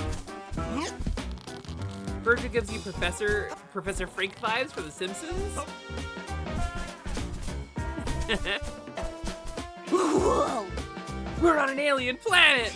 So what? Same crap, different packaging. Uncle! Have you ever been out in space before, Uncle? Oh, once or twice, and always against my will. You mean like you got abducted by aliens or something? Oh, did they probe you? Yeah! People don't joke about that anymore. Whoa.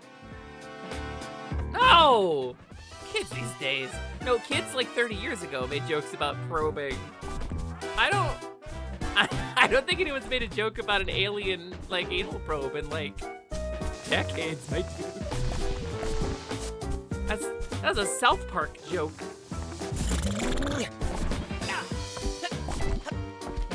Okay, that's nice. Good level design. They made the camera, like, switch to that position so that I can do my wall jump. Ah, the open air. Okay, I know it's like, I know it's not necessary to collect all the thing, but there's a thing for me to collect and I kind of want to collect it. It feels like I'm going towards, wait, what is over here? Is this like unroll or? Nope, I instantly died. Right, I'm a cat. I don't like water. Kinda open? Okay. I'm sort of into it.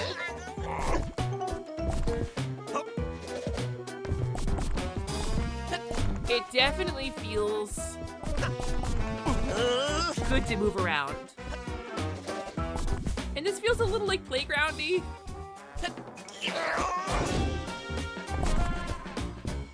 Silver one, that's pretty cool. Music has some good bops. I'm really enjoying this. This is right up there with barfing in shoes. Nice, yeah. Yeah, as a cat yourself, you would know. I don't know, gamers, I I'm kind of feeling it. Truthfully, like if I'm critical of this at all, it's just for content. I genuinely am feeling good about this.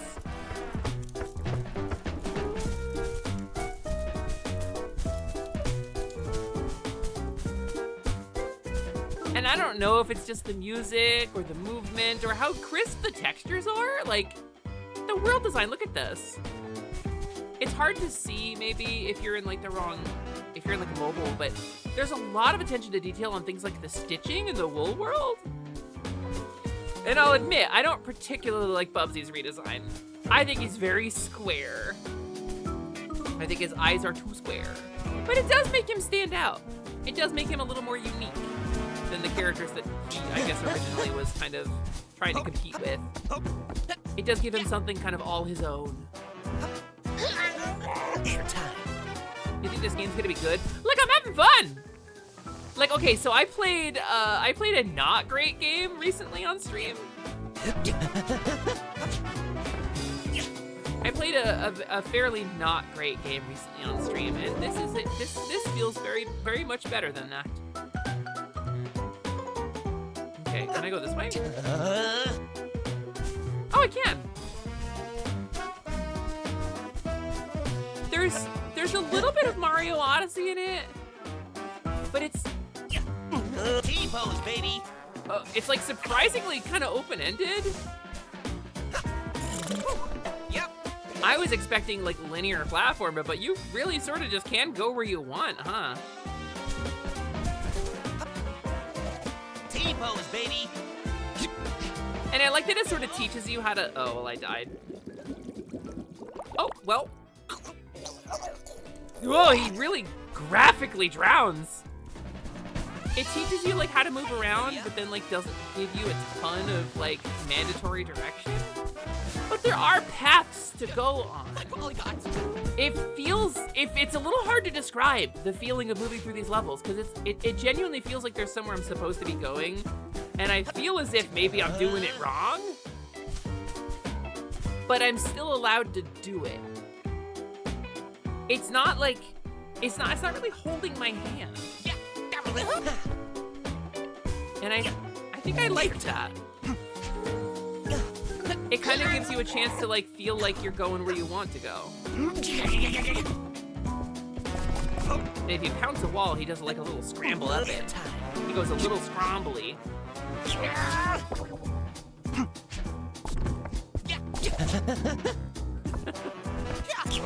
And his little vocalizations are kind of charming. Like, really not gonna lie here. Kind of never cared about Bubsy before. Sorry to say it, Bubsy. But like a game with decent movement tech and like fun level design and just enough charm to be charming and not like going full like Gex making incredibly like time-sensitive, quickly expiring pop culture quips every 5 seconds, which is kind of what I was worried about. I was a little bit worried it was just gonna constantly be like a million references to stuff that was gonna age out in 5 years.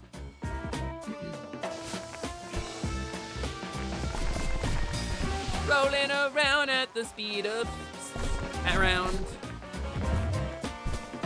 Got places to go, gotta beat all the hairball. Nope, get the thing. Oh, speedruns of this are gonna be nuts, actually. They knew what they were doing. They gave us a streamer mode where we can put our streamer name on the screen. Let's go! See, I thought streamer mode was just gonna like hide my name, but it was like, yeah, nobody was using that. Wait, why aren't those made out of yarn? I guess some of this stuff is wood too. But it just like put my name on the screen. He's oddly delightful. I'm feeling delighted. I think that's a good way to describe it.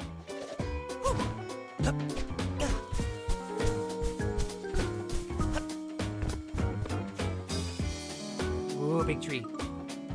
Okay, wait, did I get this litter box?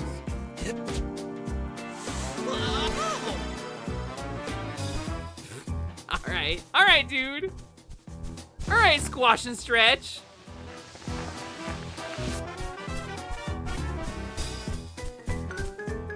And the music is genuinely a bit of a bop. And look at the way like the yarn compresses under me. They didn't have to do that. Compare this to Radical Rex's weirdly, realistically rendered intestines, and I think I prefer this. T-pose, baby. Yeah, apparently the demo's out on all consoles, so probably the Switch version? The post that I saw that made me realize I could play this today said all consoles. So maybe it's all consoles the game is one day going to be available on, or maybe it's actually like... Oh, my arms got really long for a sec there. Hey, Bubsy! Hey, Bubsy, you want to stop respawning in the water, buddy? Water. Yeah, no, I did catch that about you. Uh-oh.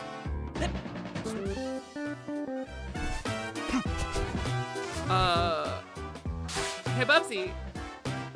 Hey, Bubsy. How you feeling? I'm in control. What if I just like run a direction? I've just picked a direction. No, I'm in control, Jex, but the camera's locked. There it goes. Okay. I made the right call.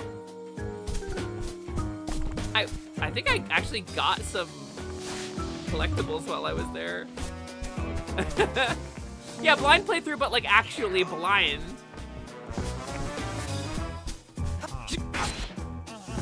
So, there have been 2 enemies in this level.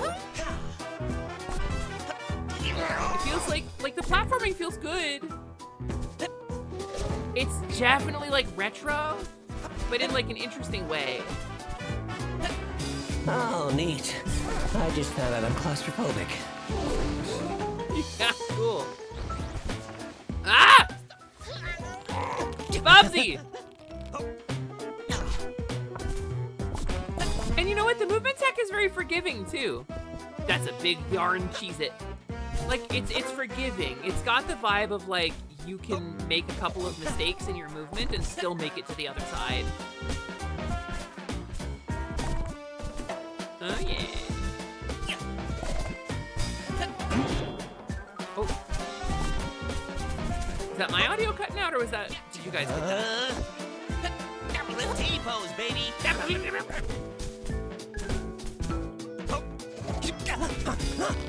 Oh, okay. Sometimes the stuff feels a little weird. Who exactly made blueprints specifically designed to teach me things? I hate learning anything anyway. What just happened? Hey, Bubsy, what was that all about? A blueprint. I guess I did something cool. Assassin's Creed reference. There it is. I knew there was one. I knew there was at least one I had missed. Is that a reference to Yoshi? Is that Yoshi's flutter jump I'm hearing in you?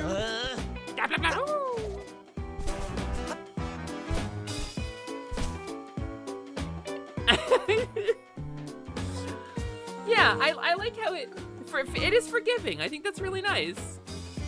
All right, we're gonna collect all the Goo-Gaws.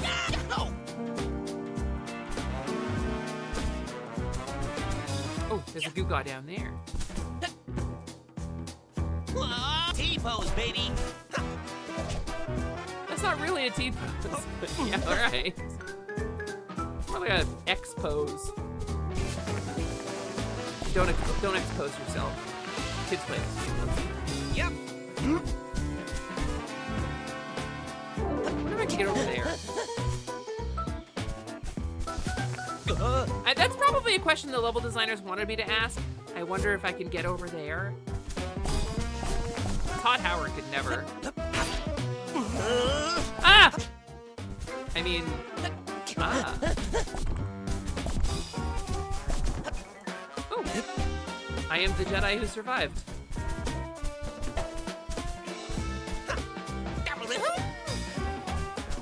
Little awkward jump. Tell you have arcade floor texture on your souls. Oh, did you see my ref sheet? Yeah, Muma. It's. I carry that little fond memory with me wherever I walk now.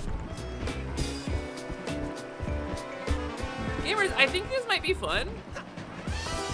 I'm surprised there are so few enemies. I sort of was hoping for a little bit more of the danger, other than like endangering myself. But like the platformer mechanics are tight, and the level design is fun, and there are enough dangers and threats. Like obviously I've died a couple times, but primarily this level feels like it's more about movement tech than it is avoiding enemies. Time.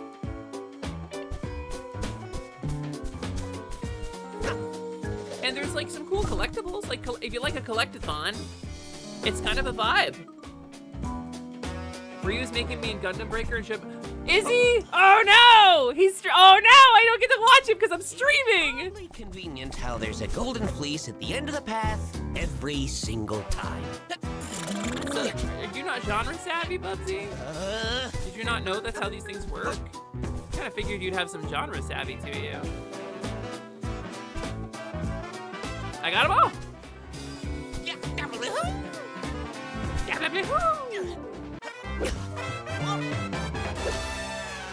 Acquired.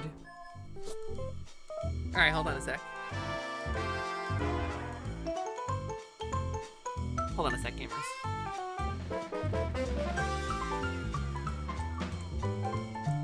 I'm about to violate the Twitch terms of service.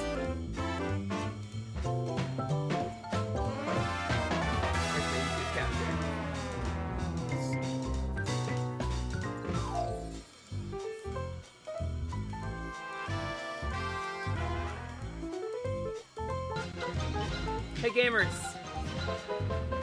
let's give a lot of love to Ryusei Shining Heart, huh? Let's give a lot of love to this Dragon Man over here. Hold on, let me see if I can get out of this cutscene real quick. The kids seem excited to talk to you. I really wanted to, okay, I need to just mute the audio. That's what I need to do. I still have a hard time believing it's been that long. There he is, okay. Like, the fact that I have had 49 months behind me, at least. Hi, Ryusei. Of streaming and being here.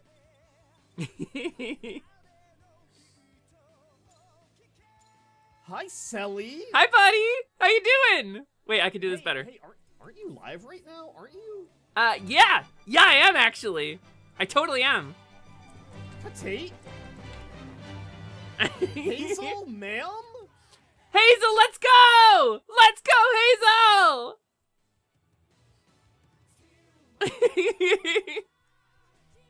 How's Gundam breaking?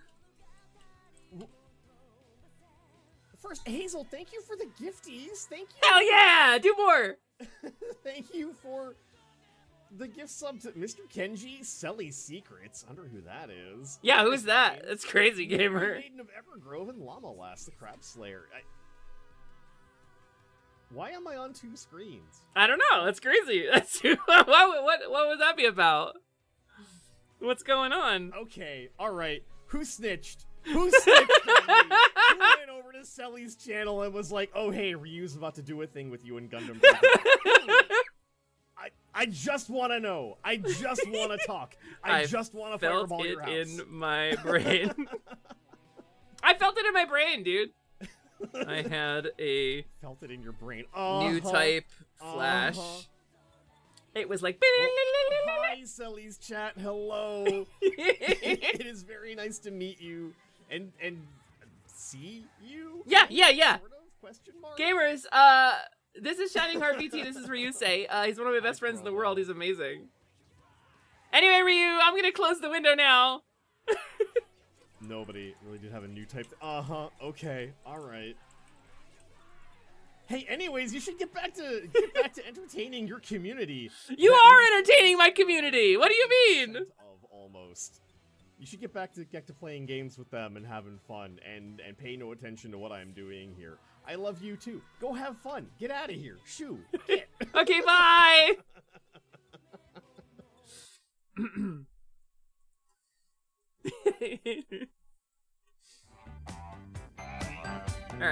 All right, we're back. Well, we're in an ad break though, so But gamers, you should go watch Ryusei Shining Art. He's great. He's excellent. He's wonderful. Hi, Damskus! Hi, Damskus. Welcome. We're playing Bubsy. Do you have any idea? That dance is We're older open than for Bubsy. business. Is that... Who's Terry's voice actor? This is the demo, Grilson. This is just the dembo. The demo-bo. I have so many pigs. Oh my god. Okay, okay, got it. We're gonna wait for the ad break to end, minute 30. We're gonna wait for the ad break to end, and then we'll get back to game. But I don't want you to miss any Bubsy. I feel like Bubsy is important, and mysterious, and I'm enjoying it. Grilson, I'm perplexed. Grilson, I am baffled. This is the Bubsy baffle. Let me give you a little bit of backstory here. I've never played Bubsy. I played like Sega Genesis Bubsy or SNES Bubsy, I guess it would have been, for like 10 minutes one time. I've never played Bubsy. I've never cared about Bubsy beyond like the Bubsy fan culture that said, yeah, Bubsy never got into another game because he came out as trans femme and had a personal revelation. And there's like a fan culture about it on the internet, and that's where I know Bubsy from. Anything I know about this weird bobcat is from fan culture. So this is my first like direct exposure to the actual series itself. And it feels very different from what I know about the official content in like a good way. This feels like a lot of actual heart and love went into it. And they're really trying to bring this guy back. There's a little bit of like slightly cringy lamp shading of like, I'm Bubsy. And then everyone's like, yeah, okay, that's cringe, dad. Cringe, unk. And like, it's a little bit of like on the nose. But for the most part, the writing in this has been fun. I like the characters. The gameplay feels tight and polished. The movement tech is good. The level design is fun. I think this is not a bad game. I think I'm into this. I think I'm having fun playing it. So this is the thing I wanted to say, by the way. Thank you for the clip, Lilith. I want to say this. So the obvious comparison, right? Mario, Sonic the Hedgehog, Bubsy, I don't know, Rystar, Vector Man, forgettable 90s mascots, right? Starfy. So let's talk about that. People are gonna compare this dude to Sonic. He's got a rolling attack. It's more like Mario Odyssey than a Sonic game. It plays a lot like Odyssey. But people are gonna compare him to Sonic because he's a furry character, he's an anthro-animal character, and he's in a platformer game, right? That famously had a very bad transition to 3D. I think the comparison is a little more apt than that though, because Sonic the Hedgehog was really in the trash. There is a Jello Apocalypse video about Sonic and social media that I think you should watch. Because Sonic was in the toilet. Sonic the Hedgehog was the fucking king of platformers for a while. Like, Super Mario World happened, Super Mario World was great. Then Mario had some stuff like Sunshine, you know, and like a lot of it wasn't super popular.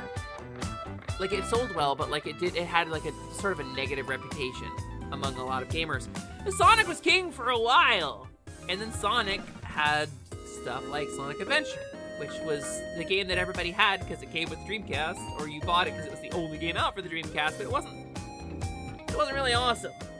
It was fun, and we have positive memories of it, but it's because we had no comparison. That game is bad. Go back and play it. Sonic Adventure and Sonic Adventure 2, which is less bad, are both bad games. And then Sonic 06 happened, and like Sonic fell off. Sonic was in the trash. Sega spent a lot of time trying to reinvent and relaunch Sonic in various ways across various medias, and all of them did badly except for Sonic Rush and Sonic Advance, which were really good.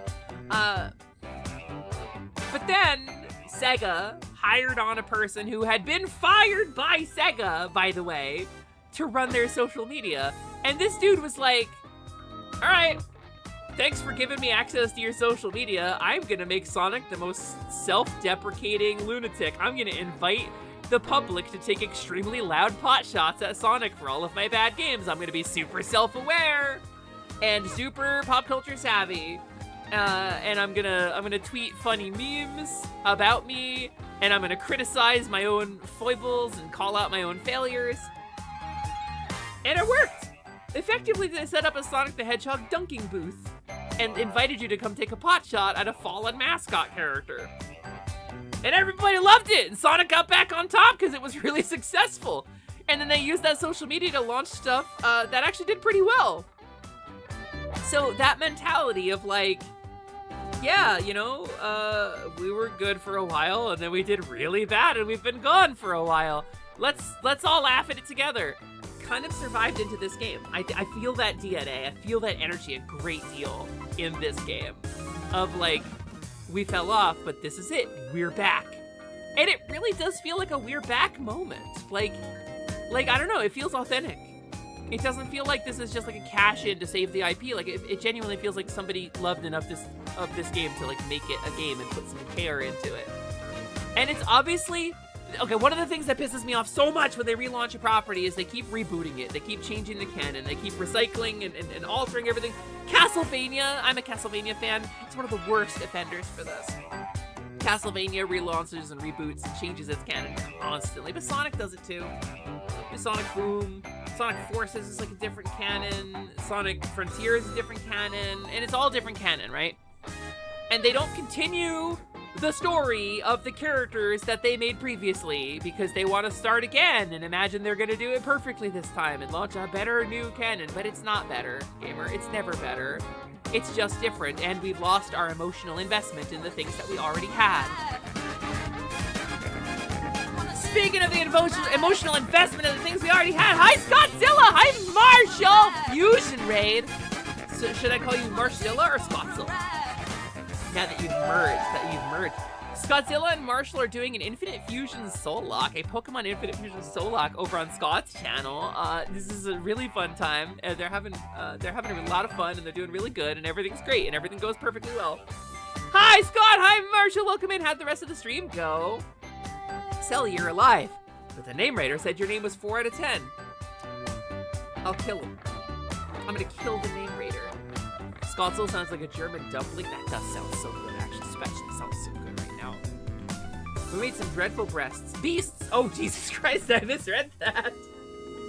Oh, you just made dreadful breasts, darling. That's what things you say when you're like a really, really catty cosmetic surgeon. They said your name was 4 out of 10 too? Well, yeah, it is. I'm just kidding, Prolo. I love you so much. Prolo, I hope you're laying down, by the way. Sally. Prolo. Scott, Marshall, I hope you had a wonderful rest of your stream. Thank you so much for raiding in. If you were raiding for the first time, hello, welcome. My name is Sally. That is short for Celeste. I am the half-game genie hostess of the Last Light Lounge, and I am just as cringe as this motherfucker. So please don't take any of my criticisms to heart, Bubsy and Bubsy Team and Atari. I'm having a ton of fun with your game. I'm sorry, Prolo, no, I love you. Prolo, your name is 15 out of 10. You are the best fairy. I would pet you and turn you into paste to sell you at the market. Be cringe, be free. What could possibly go wrong? What could possibly go wrong is I gave Bubsy a dad bod and I'm fucking here for it. Look at me, how could you be mean to me? Oh no, she's so little. She's so little and cute. But gamers, if you came in with a raid, welcome in. It's wonderful to have you. If you got a raid and fade, please don't feel obligated. But we're playing the Bubsy 4D demo right now, and this is nuts. Some free upgrades for my epic adventure? Ugh, cringe. And definitely not free. Just let us know what you need, Uncle. You sound a little bit like Tails. Who is your voice actor, Terry? So they're gonna sell me back my own stuff? I appreciate the hustle. Time to buy something these kids stole from me, I guess. Okay, wait. Okay. Twirl jump. Spin in place, then jump to trigger a twirl jump. That doesn't sound familiar at all. Retro, I like it. Buy whatever you want. This cat is bottomless. Literally. Okay. Except ooh, OG Coyote time. Walk around. Oh no, I could have bought that too. As good as it's gonna get, I guess. Scenic Pooper. Teleport between activated checkpoints. Great for the Explorer at heart. There's a lot of new movement techs. So the base movement tech in this feels good, but there's like a bunch of additional stuff. Looking great, Uncle. Is that leather? From what animal, Bubsy? Can I preview it? I can. Well, look at you, you little fashionista. Tiger jacket. Looking better than ever. Night jacket. Ooh, who's that hot guy in the mirror? This would have been out of style when you were I guess. a Super Nintendo game. Bubsy 3D. Never looked better. I firmly disagree. Oh, reliable? No, I'm not sure, but I'm sure it'll grow on me. Hedgehog style? Ditch the jacket and put on some kicks. Time to go fast. Ooh, can't wait to get No! this dirty. Bubsy, no!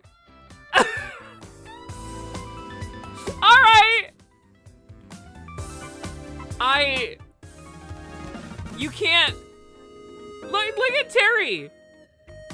Terry, stop! Terry, look away! Never looked better. I should have charged more for that. Now this I like. Wait, that's cute as fuck! He's Sackboy!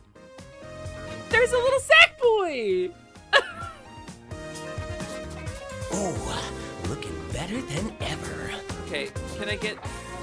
You can get the Bubsy 3D look in the demo, I guess. Alright, let's find a new level. Alrighty, where to next? Oh, 150 out of 750. Wait, there's a bunch of new stuff on Wiltopia. Oh! How much is in the demo? This implies Bubsy has a penis, but Sonic does not. I think Sonic needs to be aerodynamic in a way that Bubsy doesn't.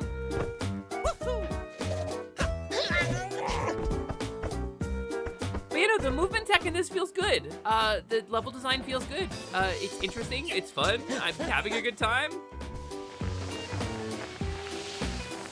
Sometimes they add something in, like Bubsy rolling into a ball, for no reason other than it's kind of fun to do. Sonic had it removed? Yeah, she did. Are you a bad guy? No, you're a good guy version of the bad guy. Are you in jail? Yeah, they captured me. Huh? That's weird. What is? You're not gonna attack me? Some of us will because the Bobots demand it, but I don't feel like it. I hate those woolly freaks. Wish we never gave them our tech. Alright, cool. That's why you're in jail. You're a little racist. Ooh, can I get up there? Hold on, let's see if I can get up there.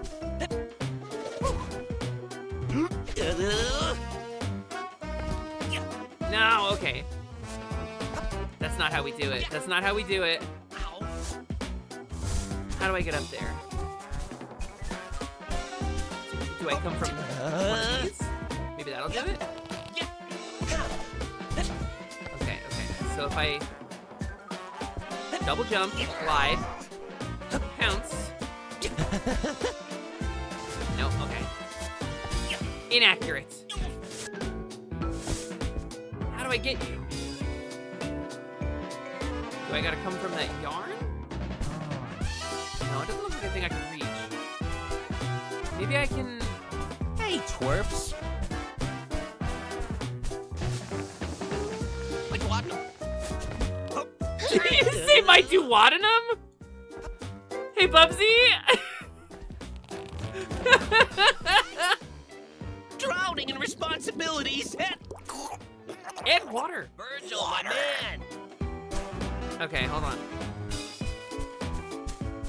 Maybe... It doesn't feel like I can get over there. I think I can go a little faster than I was. think I can boost a little faster.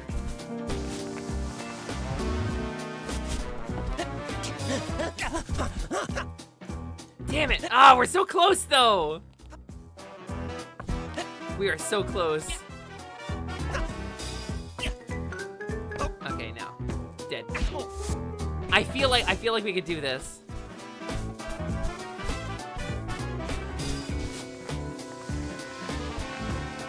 Not like that though. I gotta. Oh, Bubsy, hey! We gotta start higher up. Hi, twerps. Like this, and then. My duodenum. Zoom. I hate this. He just actually hates it. Okay. It probably is pretty unpleasant. Yeah. This can't be the way that we're intended to do this, but.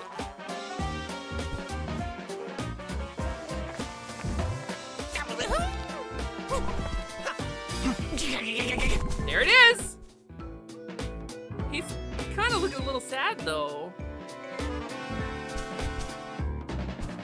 I wonder if I can get over there. Probably not. That's a pretty big gap. I kind of feel bad making him... Oh, that's how we're supposed to get up there. Well, let's go the other way.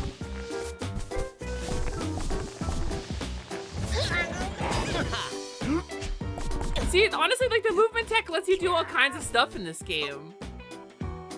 Like, you could just take something the wrong direction. I will say, I'm a little bummed there's not, like, maybe there's more enemies, like, later. Oh, man, one of those bots blew up my house. Why? I don't know. They tend to do whatever they want with us now. Have you ever tried rebuilding a house without any hands? This is gonna be a nightmare. I wish I could help you, kinda legitimately, actually, Wooly. I sort of wish I could help you with that.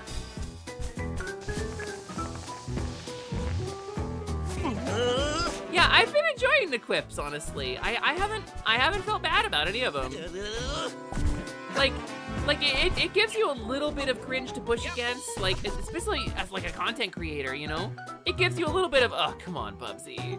But like in like a fun way. Cringe in a fun way. Is that weird to say? Okay, this is the dude who got his house blowed up. He got his house blow up.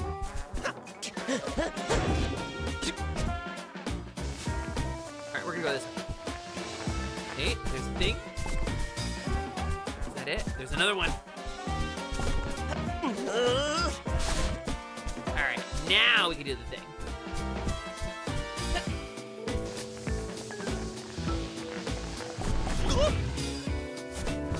It's just kind of fun. There's a guy. They kind of just feel like they just don't really exist. The enemies are just utterly unthreatening.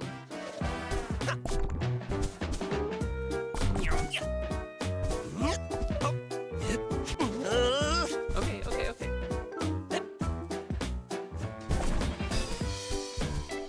Also, the soundtrack, I'm vibing. I'm jamming on this music. It is such the energy of like a really fun classic platformer without being, I don't know, it doesn't ask too much of you, but also it doesn't get super repetitive, and it just feels like a good vibe. It sets a good tone. It's playful, it's a little jazzy. And it's unique. It's got like a very unique energy. Like, they're not trying to copy anything. It doesn't sound like Sonic music or Mario music, you know? And a lot of platformers, like, aim for, like, trying to capture the feel of something else, but this kind of just is its own thing. Whoops.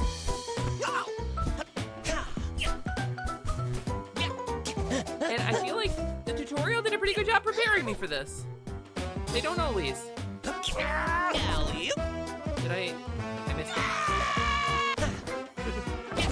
it. It's like absolutely guttural screaming. It's going up.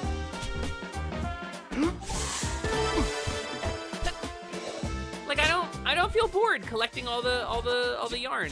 And that's really saying something. Like, when I saw like 150 of them per level, I had a moment of like, okay, I can do that. It doesn't feel like, oh God. Because just moving around feels kind of fun.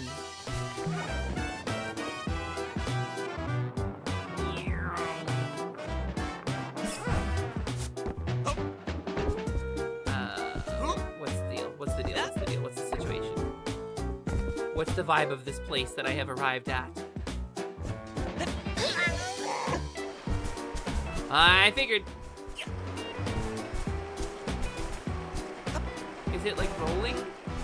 Oh, we are moving.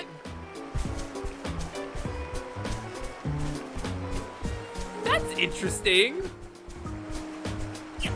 Now, who exactly made blueprints specifically designed to teach me things? Huh. I hate learning. Yeah, and it doesn't sound generic. You won't be remembering the melody, but you could pick it out of a lineup, I think. Ooh. Also, the cartoon vibes are fully intact.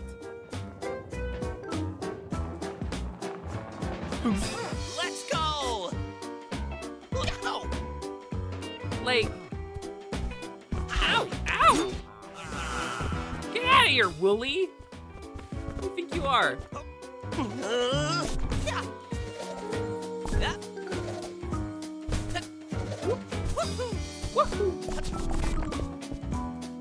don't know, I'm having fun. I think that's saying a lot for a Bubsy game. I'm having fun.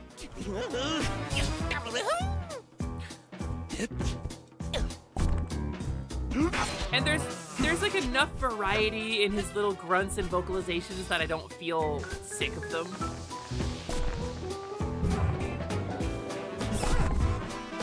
Neat. And like I feel rewarded for exploring, and that's saying something too. I feel like this is a good vibe.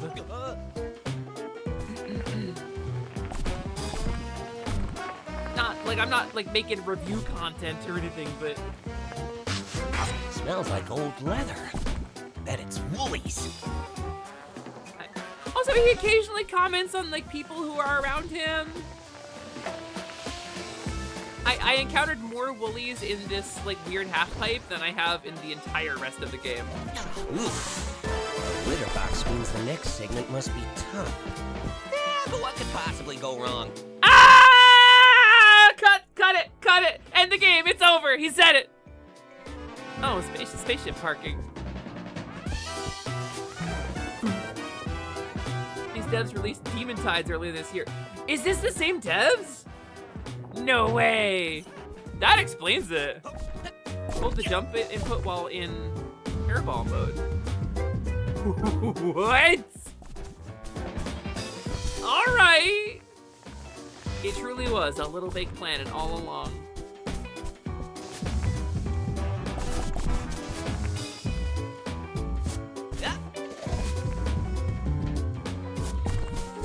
Sure, Bubsy. That's...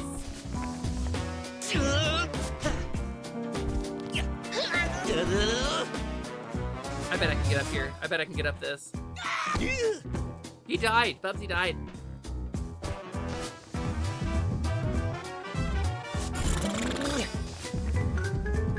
It just feels fun. I don't know.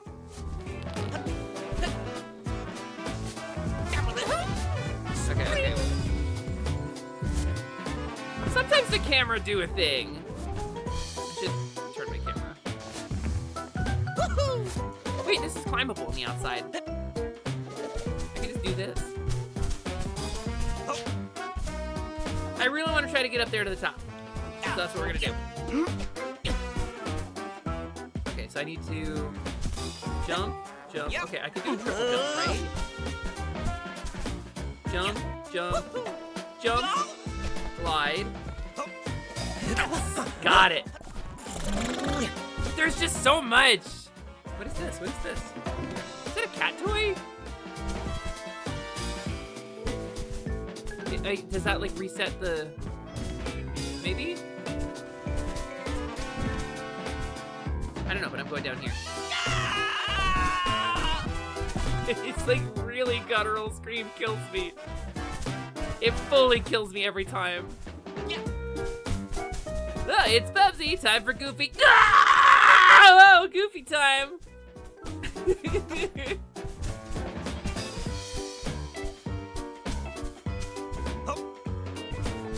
Yeah, I bet that resets it. I bet that's a reset.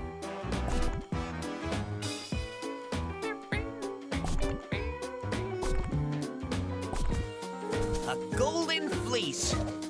I always wondered why it just floats like that. Whoa, whoa, whoa, whoa, whoa, whoa, Bubsy. Not ready to leave yet. I'm missing 10. Ah, I'm missing 10. Where are they? Oh, there's a silver one. Am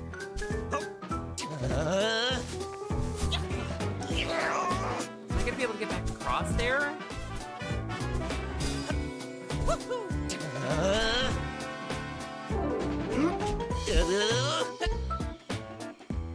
Oh, I could have. I totally could have. All right, let's hit the water, I guess. I don't want to accidentally set my respawn point to like stuck down there. All right. Jump, jump, jump. Glide, pounce.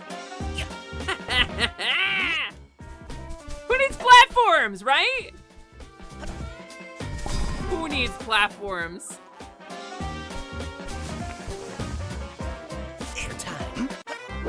That's fun! That's genuinely fun!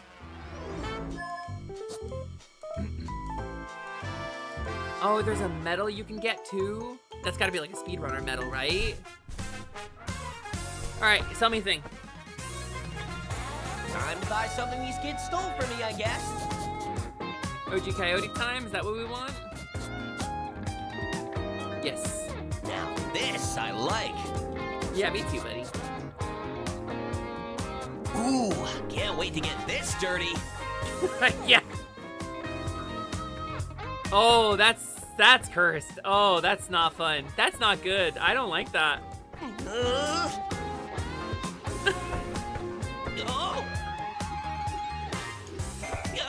It's like a really cursed production of Peter Pan. It's Spider-Man, turn off the dark. Oh no. Oh no. It is law you must enable tank controls now. Sensational, thank you for the first time chat. Are there tank controls in this? Tell me there's a tank controls option. Tell me there's a way to do that.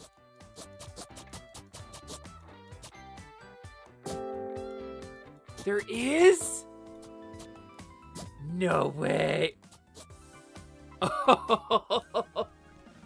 Oh no. Did you seriously just turn on tank controls? Why? I'm gonna hate this, gamers. Hey, wait, that was normal controls. These settings don't make a lick of sense to me. Oh, thank you. Wait a minute. Did you seriously just turn on tank controls? Okay. Oh, it only activates in a level? All right, let's try it. Let's try it. Where to next? Flutopia 3. The Fleeceway. Let's try it. Oh! Oh, it's bad! Oh, it's not fun! Wait. Oh goodness. Oh my god. And you can't even use the right stick to turn. Like, you have to use just the left stick. It's a one-stick game now. Oh, remember when I said the movement tech was good in this game? Yep. Oh, this is way better, actually. This is awesome. I like this, and I'm enjoying this, and I'm grateful that I did this. I am glad for this. This is... Listen, no, sensational. Let me tell you something. You came into my chat, and I was like, who's this person? I wonder what they'll bring to the table in terms of chatting. And what you did was a revelation. You brought me just the best. Just peak. Just honestly, I'm so glad you did this. Ooh. Virgil, my man! You see that cat toy looking device over there? Yeah? I mean, as much as I can see anything out of these weird pixelated eyes. I believe it's a lever to raise the missing part of the bridge. You should give it a tug before venturing off mindlessly like always. Ah, Virgil. I always give it a tug before venturing off mindlessly. But why would Bob-Bots or Woolies design a lever like a cat toy? I have, quite frankly, absolutely no idea. It must be some type of joke, but I don't find it very amusing. Well, you're not a cat.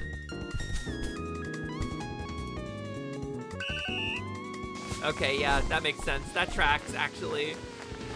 So the tank controls also apply when you are in hairball mode? Ow. Gamers, I don't know if I can do this. Gamers, this is awful. Yeah, so we definitely had somebody bring up the turning off his voice, his quippiness. He was like, I have First Amendment rights. You don't. This isn't the United States of America, and even in the United States of America, those are questionable. But, you Bubsy, as much as I love your new movement tech, but ooh.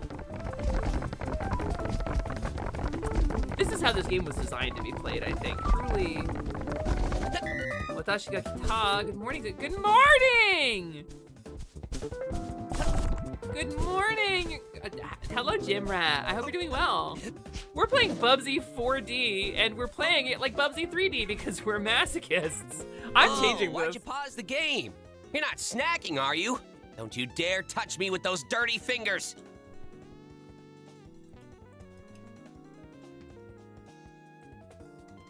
Ooh, I got Cheeto dust on your face. Ooh, Bubsy, giant monolithic voxel, low poly Bubsy. Look, we're both low polys. Don't you want to be low poly like me, Bubsy? Get Cheeto dust on our faces together. Isn't it so good? Isn't it so nice? Oh, you love this. I'm gonna roll you like a Katamari. You're gonna love it. Careful, don't cut yourself on a polygon. Please, like I would do that. Invert Y movement? I have no idea what I'm looking at here. How many, so do you have like 100 unique comments or 10? Because I feel like that's gonna make a big difference. Oh, thank you. Now I can move like a normal Bobcat again. Totally normal Bobcat. Yup. Nice. All right. Like, honestly, the movement tech feels good. I like this. I like the way Bubsy move in this game. It feels good. It feels nice. It just feels a lot like Mario Odyssey, which I think I like. All right, coyote physics.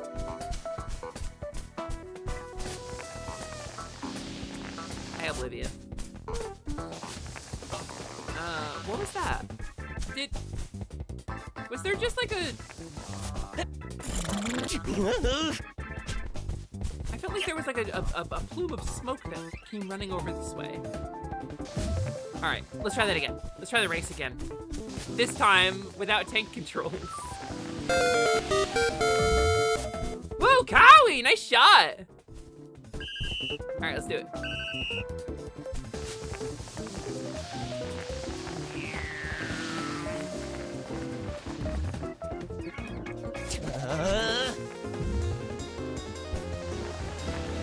I do like that he kind of pixelates out. Uh-oh. Uh-oh. Uh-oh, gamers. All right, we'll try it again.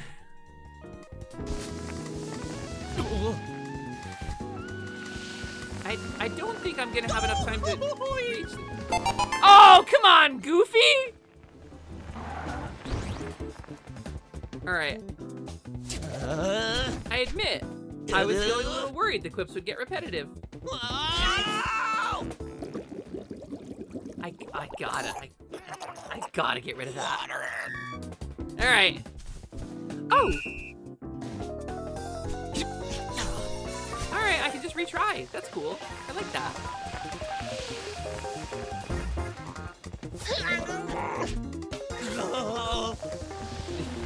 He really genuinely sounds like he hates this.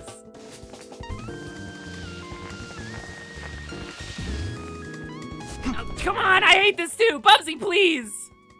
All right.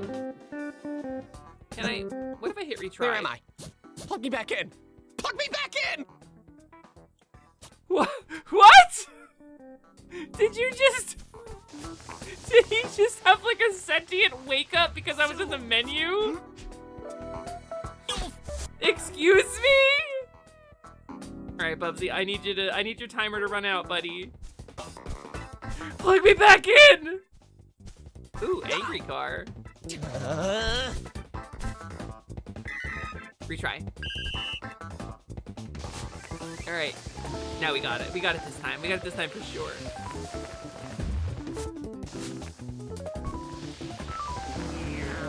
And then this one. Go over. And then we zoom this way. A little bouncy. A little reading the warning signs on the level, telling me where to go. A little bit of this action. Ah, all right, we did good. That was it. Bubsy has multiple existential crises in the pause menu. Does he really? Where am I? Plug me back in. Plug me back in. I just okay. I like this.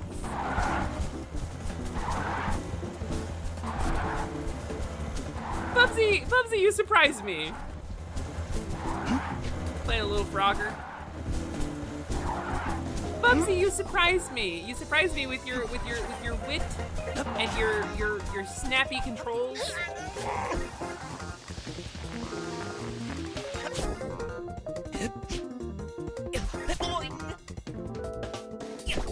Okay, wait. What's kind of the situation here? I see.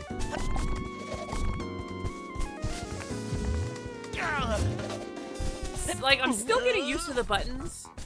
There's still a little bit of like, oops, I pressed the wrong movement button, but the tech is, it's there. You can tell it's there.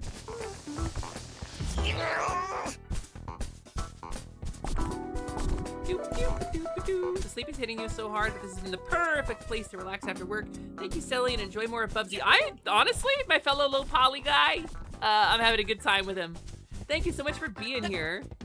I ripped him out of the Matrix and he saw God. Yeah, well, yeah.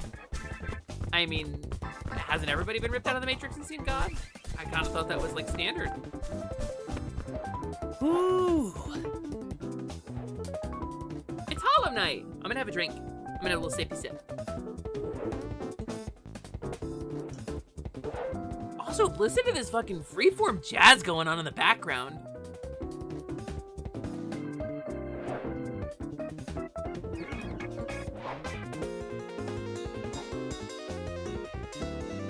It's like electro jazz?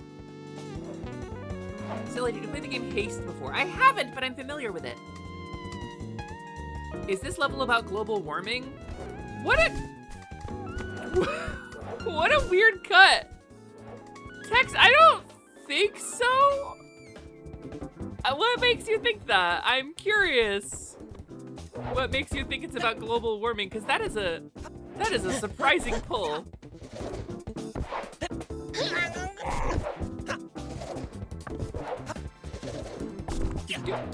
Sunken roads, blankets everywhere. Holy shit. Hitting that demo button on an electric keyboard. Casio was never this good. I don't even like jazz. I'm vibing on this. Yeah, so this is there's blankets everywhere because this is like the yarn planet. Like we've arrived at the yarn planet.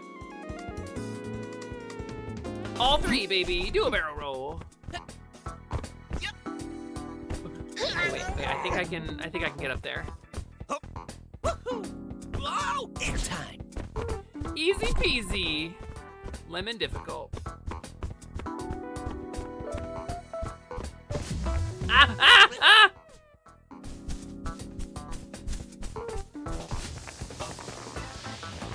Ooh, this is that Sonic Adventure area. It's the bridge that Shadow appears on.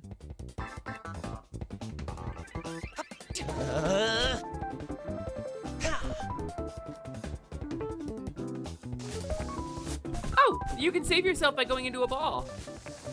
You don't get the splat animation if you are in ball mode. That orange Bob cat again. Of all places. Now if I die, I respawn right back here. What did I just say?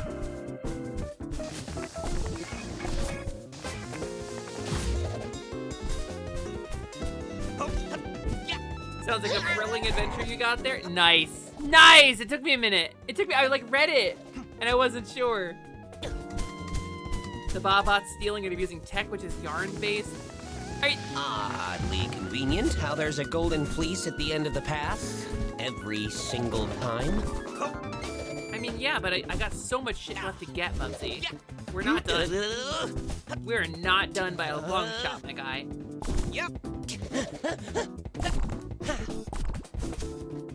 I mean, we could be done. We could move on. We could come back to the level and get the other yarns, right? But what if we didn't? What if we got all the yarns while we were here?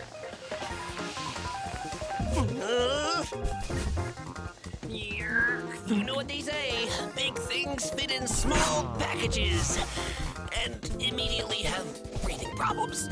I don't think anybody says that, Bubsy. I don't think anybody ever said big things fit in small packages. I think that's not what the expression is, actually, and I think you said it really weird. I think the way you said it gives it a really weird connotation. I don't think I'm in control here. You don't think so? Yeah, keep in mind who's running the show, buddy. It's news to me that it's news to you. To which degree it's Bubsy 1 and 2. Yeah, that's kind of what it felt like, Prolo. It's kind of what it felt like he was getting at. But look at that fucking movement tech! Are you feeling the things that I'm feeling right now? Yep, airtime. It just, like, you could just go. It's like when you watch Super Mario Odyssey speedrunners and you're like, how did you do that? With the hat? How did you do a cappy jump? That's crazy. What's a backwards long jump? Mario 64.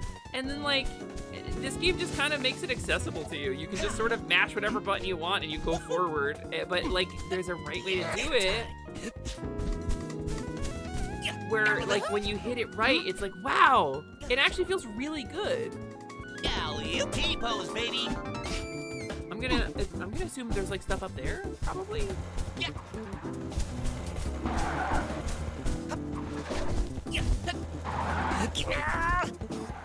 No, maybe not. Maybe not. Okay, got run over. Got run over. Gotta stop it, silly. Stop getting run over. Ooh, continue point. That refills my exclamations.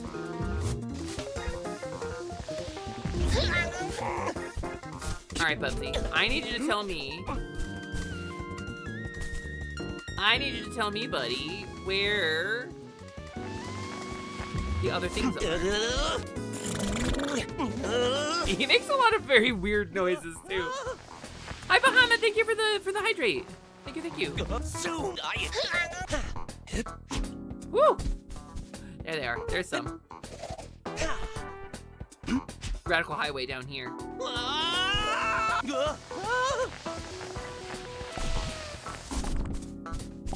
Oh, this is like a whole way. Hold on.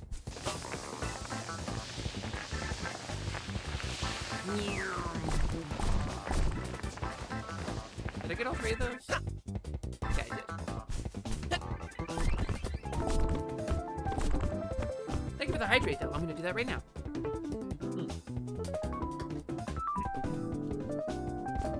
And down.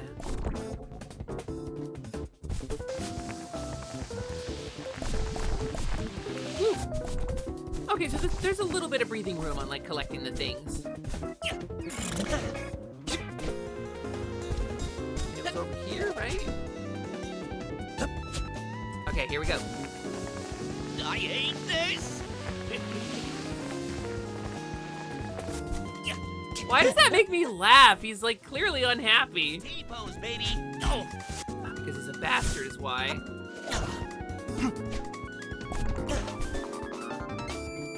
Alright, Bubba C. Kinda gotta wait a little bit, huh? Yeah. Yeah, text, it's very funny. It's genuinely very funny. It's news. Hi, TGP. Hello, welcome in.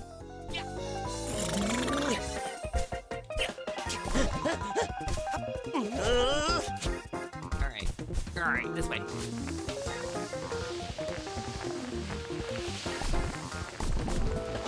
if I die, I respawn right back here.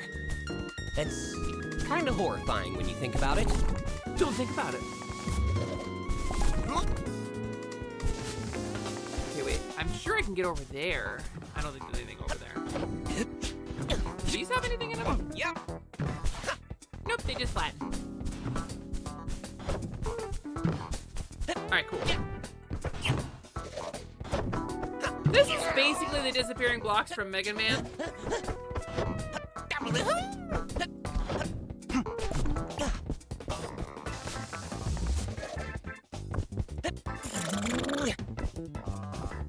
I wonder if this is gonna spring me up?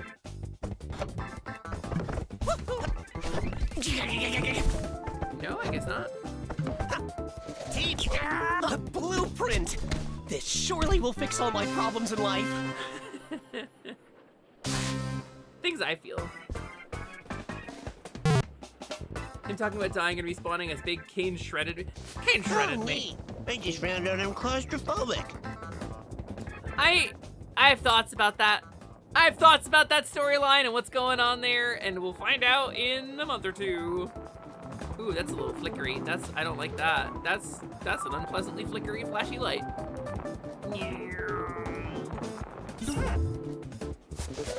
Alright, hey Bubsy. Hey Bubsy. You brought this on yourself, my guy. Bubsy. Bubsy, Jesus, man. Yeah, I guess they have the same VA? That's wild. Hi, Valk! Homemade mocha frappe. I don't like coffee, but that sounds delicious anyway. Because frappe just means there's like, it's like got whipped cream, right? Or something like that. Frappe is a word that I like, even if the mocha is not the part that I like. That I sort of know. Oh, this is a good guy. Hey, buddy. Whoa, how'd you get up here? How did you get up here? I have no idea. Okay, you did. That joke is getting some mileage. It got a little bit of mileage on that joke. Wow, that's sure zany. How did that happen? Oh my god, I don't know. All right, what about over there? Yeah. There's 23 more yarn balls.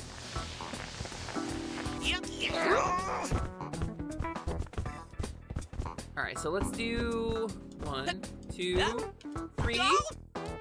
T-pose, baby. Oh, I messed up so bad. I short-circuited both of my extra jumps.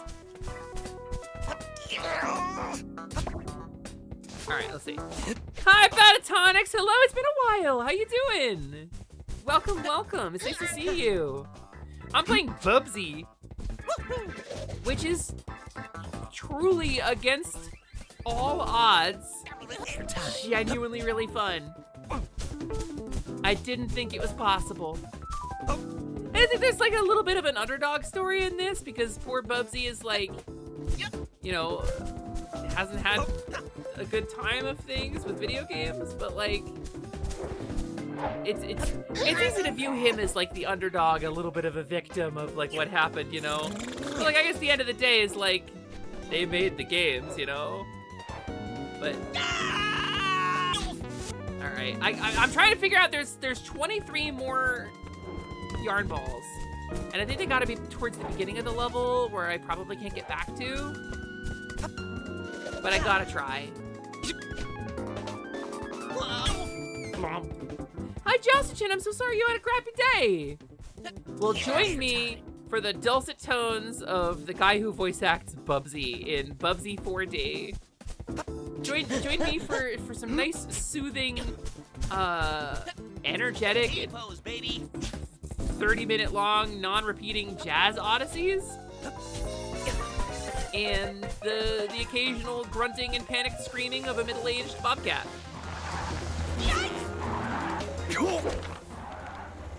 Oh! Oh, cool! I'm back here where I didn't want to be. All right. Shit, actually. Okay, I've been up there. All right, we're gonna try to get back. We're gonna try to get back to the start.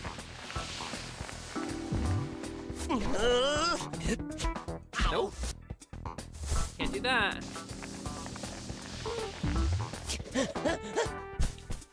Okay, this one. This one. Oh, I have that spin jump, right? Yeah, I have this one.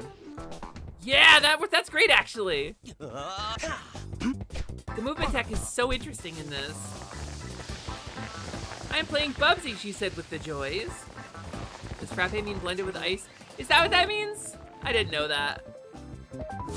I'm not a coffee person, so like, I genuinely don't know coffee lingo. Hey, we're back at the start. Made it, baby. Knew we would. There it is. There's what I'm looking for. Yeah, there's the missing ones. I wonder if that means we can skip from the start to the end.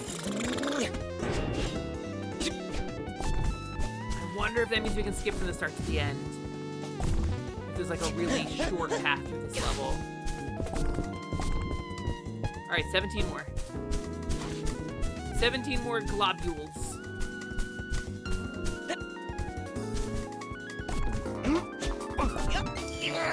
Okay, I wonder, how many silver yarn balls do I need to own before I look attractive?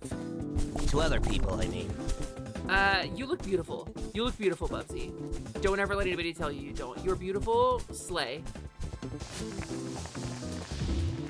Even though they weren't brave enough to give us trans femme Bubsy canonically, you're still beautiful, my guy. Gotta head out. Thanks for streaming. Have a good one. Bahamut, thanks for being here. Whoa! We're gonna try to... I feel like I'm getting better at the movement tech. I feel like it's making more sense to me now. Zoom! Whoa! Whoa, that's a road cone, buddy. Huh? Whoa! Okay. Wait. Oh, that's a move. I bounced, and then when I hit the ground, I like suddenly started moving really intensely in the direction that I was like facing. And whoa, because I hit the jump button. I see. Okay, Bubsy's dead. Bubsy died. Sorry, kids. Hey, Bubsy, what the fuck was that? Bubsy, what the fuck was that? Okay. That one. That's the one we're looking for.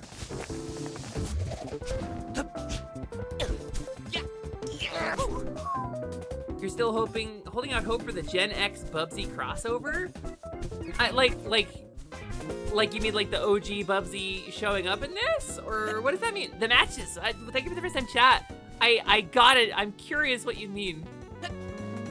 Oh, Gex. Oh, no, please no. Please God, no. So like my worry about Bubsy was that in its effort to be self-aware, he was gonna make a bunch of like constant, really cringy, like badly dated pop culture references. And because, you know, social media is the way social media is, it's like difficult to write that kind of stuff without, you know, making it really tame. I feel like it's difficult to write that kind of comedy now while remaining like, you know, okay. While like not telling jokes that are gonna genuinely suck. And Gex feels very much like the kind of guy who would absolutely not toe that line correctly. Gex to me feels like he would be instantly very dated. He would make a bunch of references to movies and shit like the Avengers, you know, and then they wouldn't be relevant very, very quickly. Gex would definitely make dated references at a reboot. For sure. For sure. Well, a finished demo?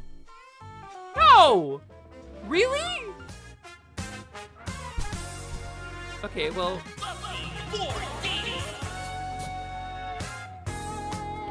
I guess I got everything you can get in the demo except like speedrun medals, huh?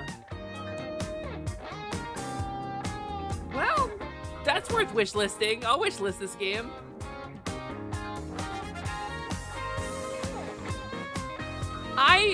This is fun! Yeah, Jassie, this is just the demo of the game. This is genuinely really fun. I am shocked by how much fun I had with this.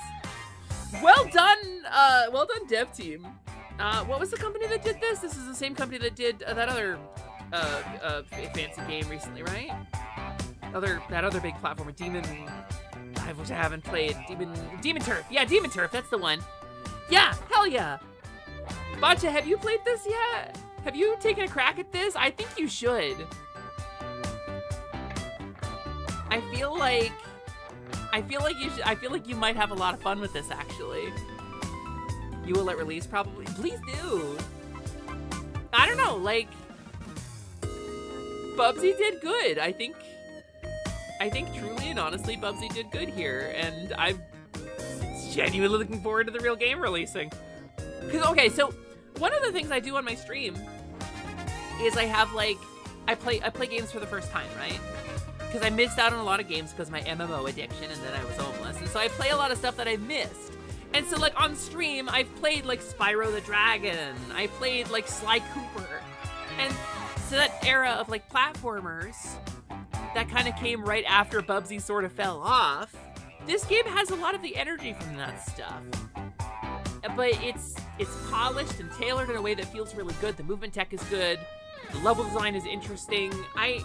I don't know how I feel about like the absolute lack of enemies or major threats in the game. It just kind of feels like a platform sandbox for the most part, and I would like to see it get more developed than that. I would like to see a little bit more complexity to the gameplay. Oh, we're starting an ad break, gamers. 3 minutes of ads. Good time to get some water, do a stretch, do a little dance, whatever you gotta do.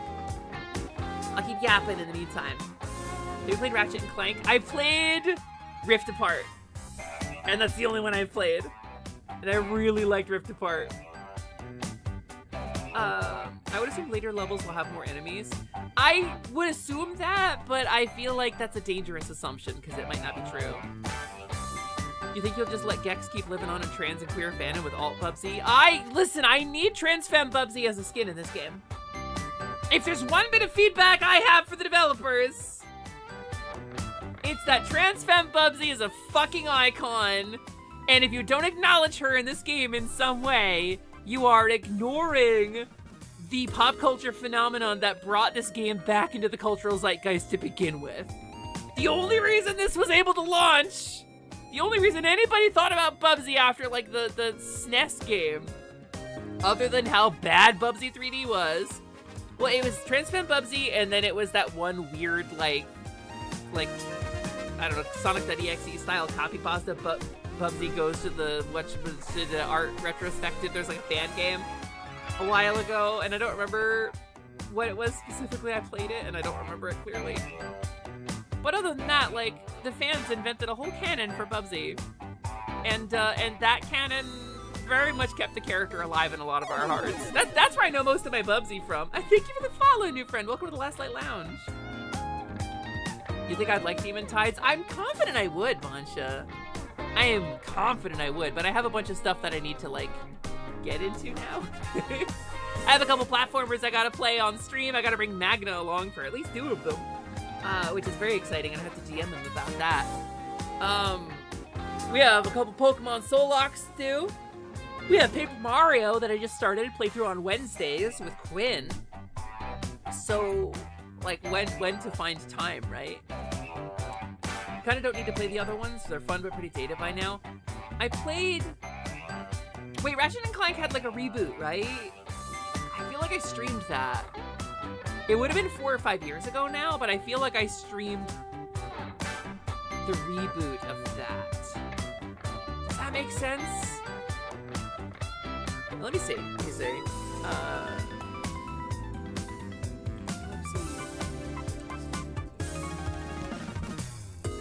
See if I can figure out what it was. Bubsy 3D, Bubsy visits the James Turrell retrospective. This game follows Bubsy Bobcat as he travels through, as he travels through an out-of-body experience at the James Turrell retrospective exhibit at the Los Angeles County Museum of Art. After visiting the museum and appreciating Turrell's light-based artworks, Bubsy comes across the exhibit St. Elmo's Breath. He enters the exhibit, having heard it to be a spiritual experience, and enters a coffin, which brings him into the afterlife, where he becomes a fully grown adult, which is a humanoid in the face that looks similar to Jason Alexander. Surrounded by dancing human skeletons urging him to give in to the pressures of capitalism, Bubsy enters the flames of hell, repeating the phrase, no object, no form, no relief, no salvation, before being taken to the deserted parking lot of an Applebee's restaurant. When trying to enter the restaurant, the building is destroyed to reveal the word art as the screen zooms in and ends the game. I played this when it was like a fan game. It was 2013. You can look that up. It's weird. It's weird and interesting and utterly bizarre. Kind of like Sonic Dreams Collection, sort of in like that territory. But yeah, no, that's that. That's what I got. Noelle, you just got to the storage unit. Oh, no, you made it to the storage unit. Thank you for the update. I appreciate you. I appreciate you very much.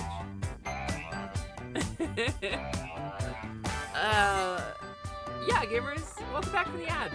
I don't have anything else planned for today. I think we're gonna raid out. I think we're gonna raid somebody. I have an idea who we're gonna raid, because we already had him on screen. And he's playing a really fun thing, but I want to double check and make sure, because there's a couple of people I've really wanted to raid recently.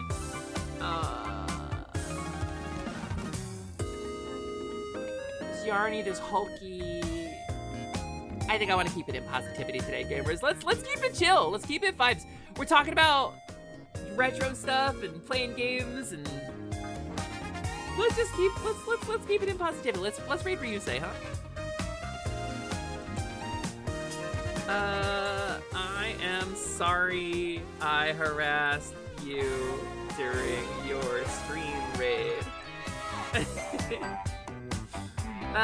And let's do one of these emotes. That sounds good. That sounds great. Don't say Sonic Chronicles Dark Brotherhood is retro, Magna. I know it is, but gamers, here's a raid message. If you really want to drop a raid message, it would really help me out. Let's drop in on Ryusei Shining Heart. He's really great. He's really wonderful. I love him so much. He's one of the founding members of Positivity. He's currently playing Gundam Breaker 4, where he builds Gundams.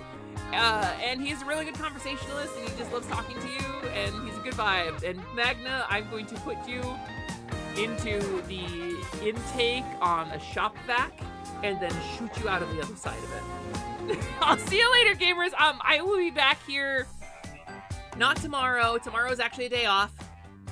Saturday 3 p.m. Eastern is my next stream. We'll figure out what we're gonna do sometime between now and then. And I love you all so much. It's gonna be really cool. It's gonna be really fun. And keep an eye out on the Bisky. That's silly.positivity.space. And keep an eye on the Discord at Positivity and the Last Light Lounge Discord. And I'll let you know when I know what I'm doing. I love y'all so much. Thank you for being here. Please pretend I am doing a super cool pixel dissolve effect here. Give a lot of love to Ryusei and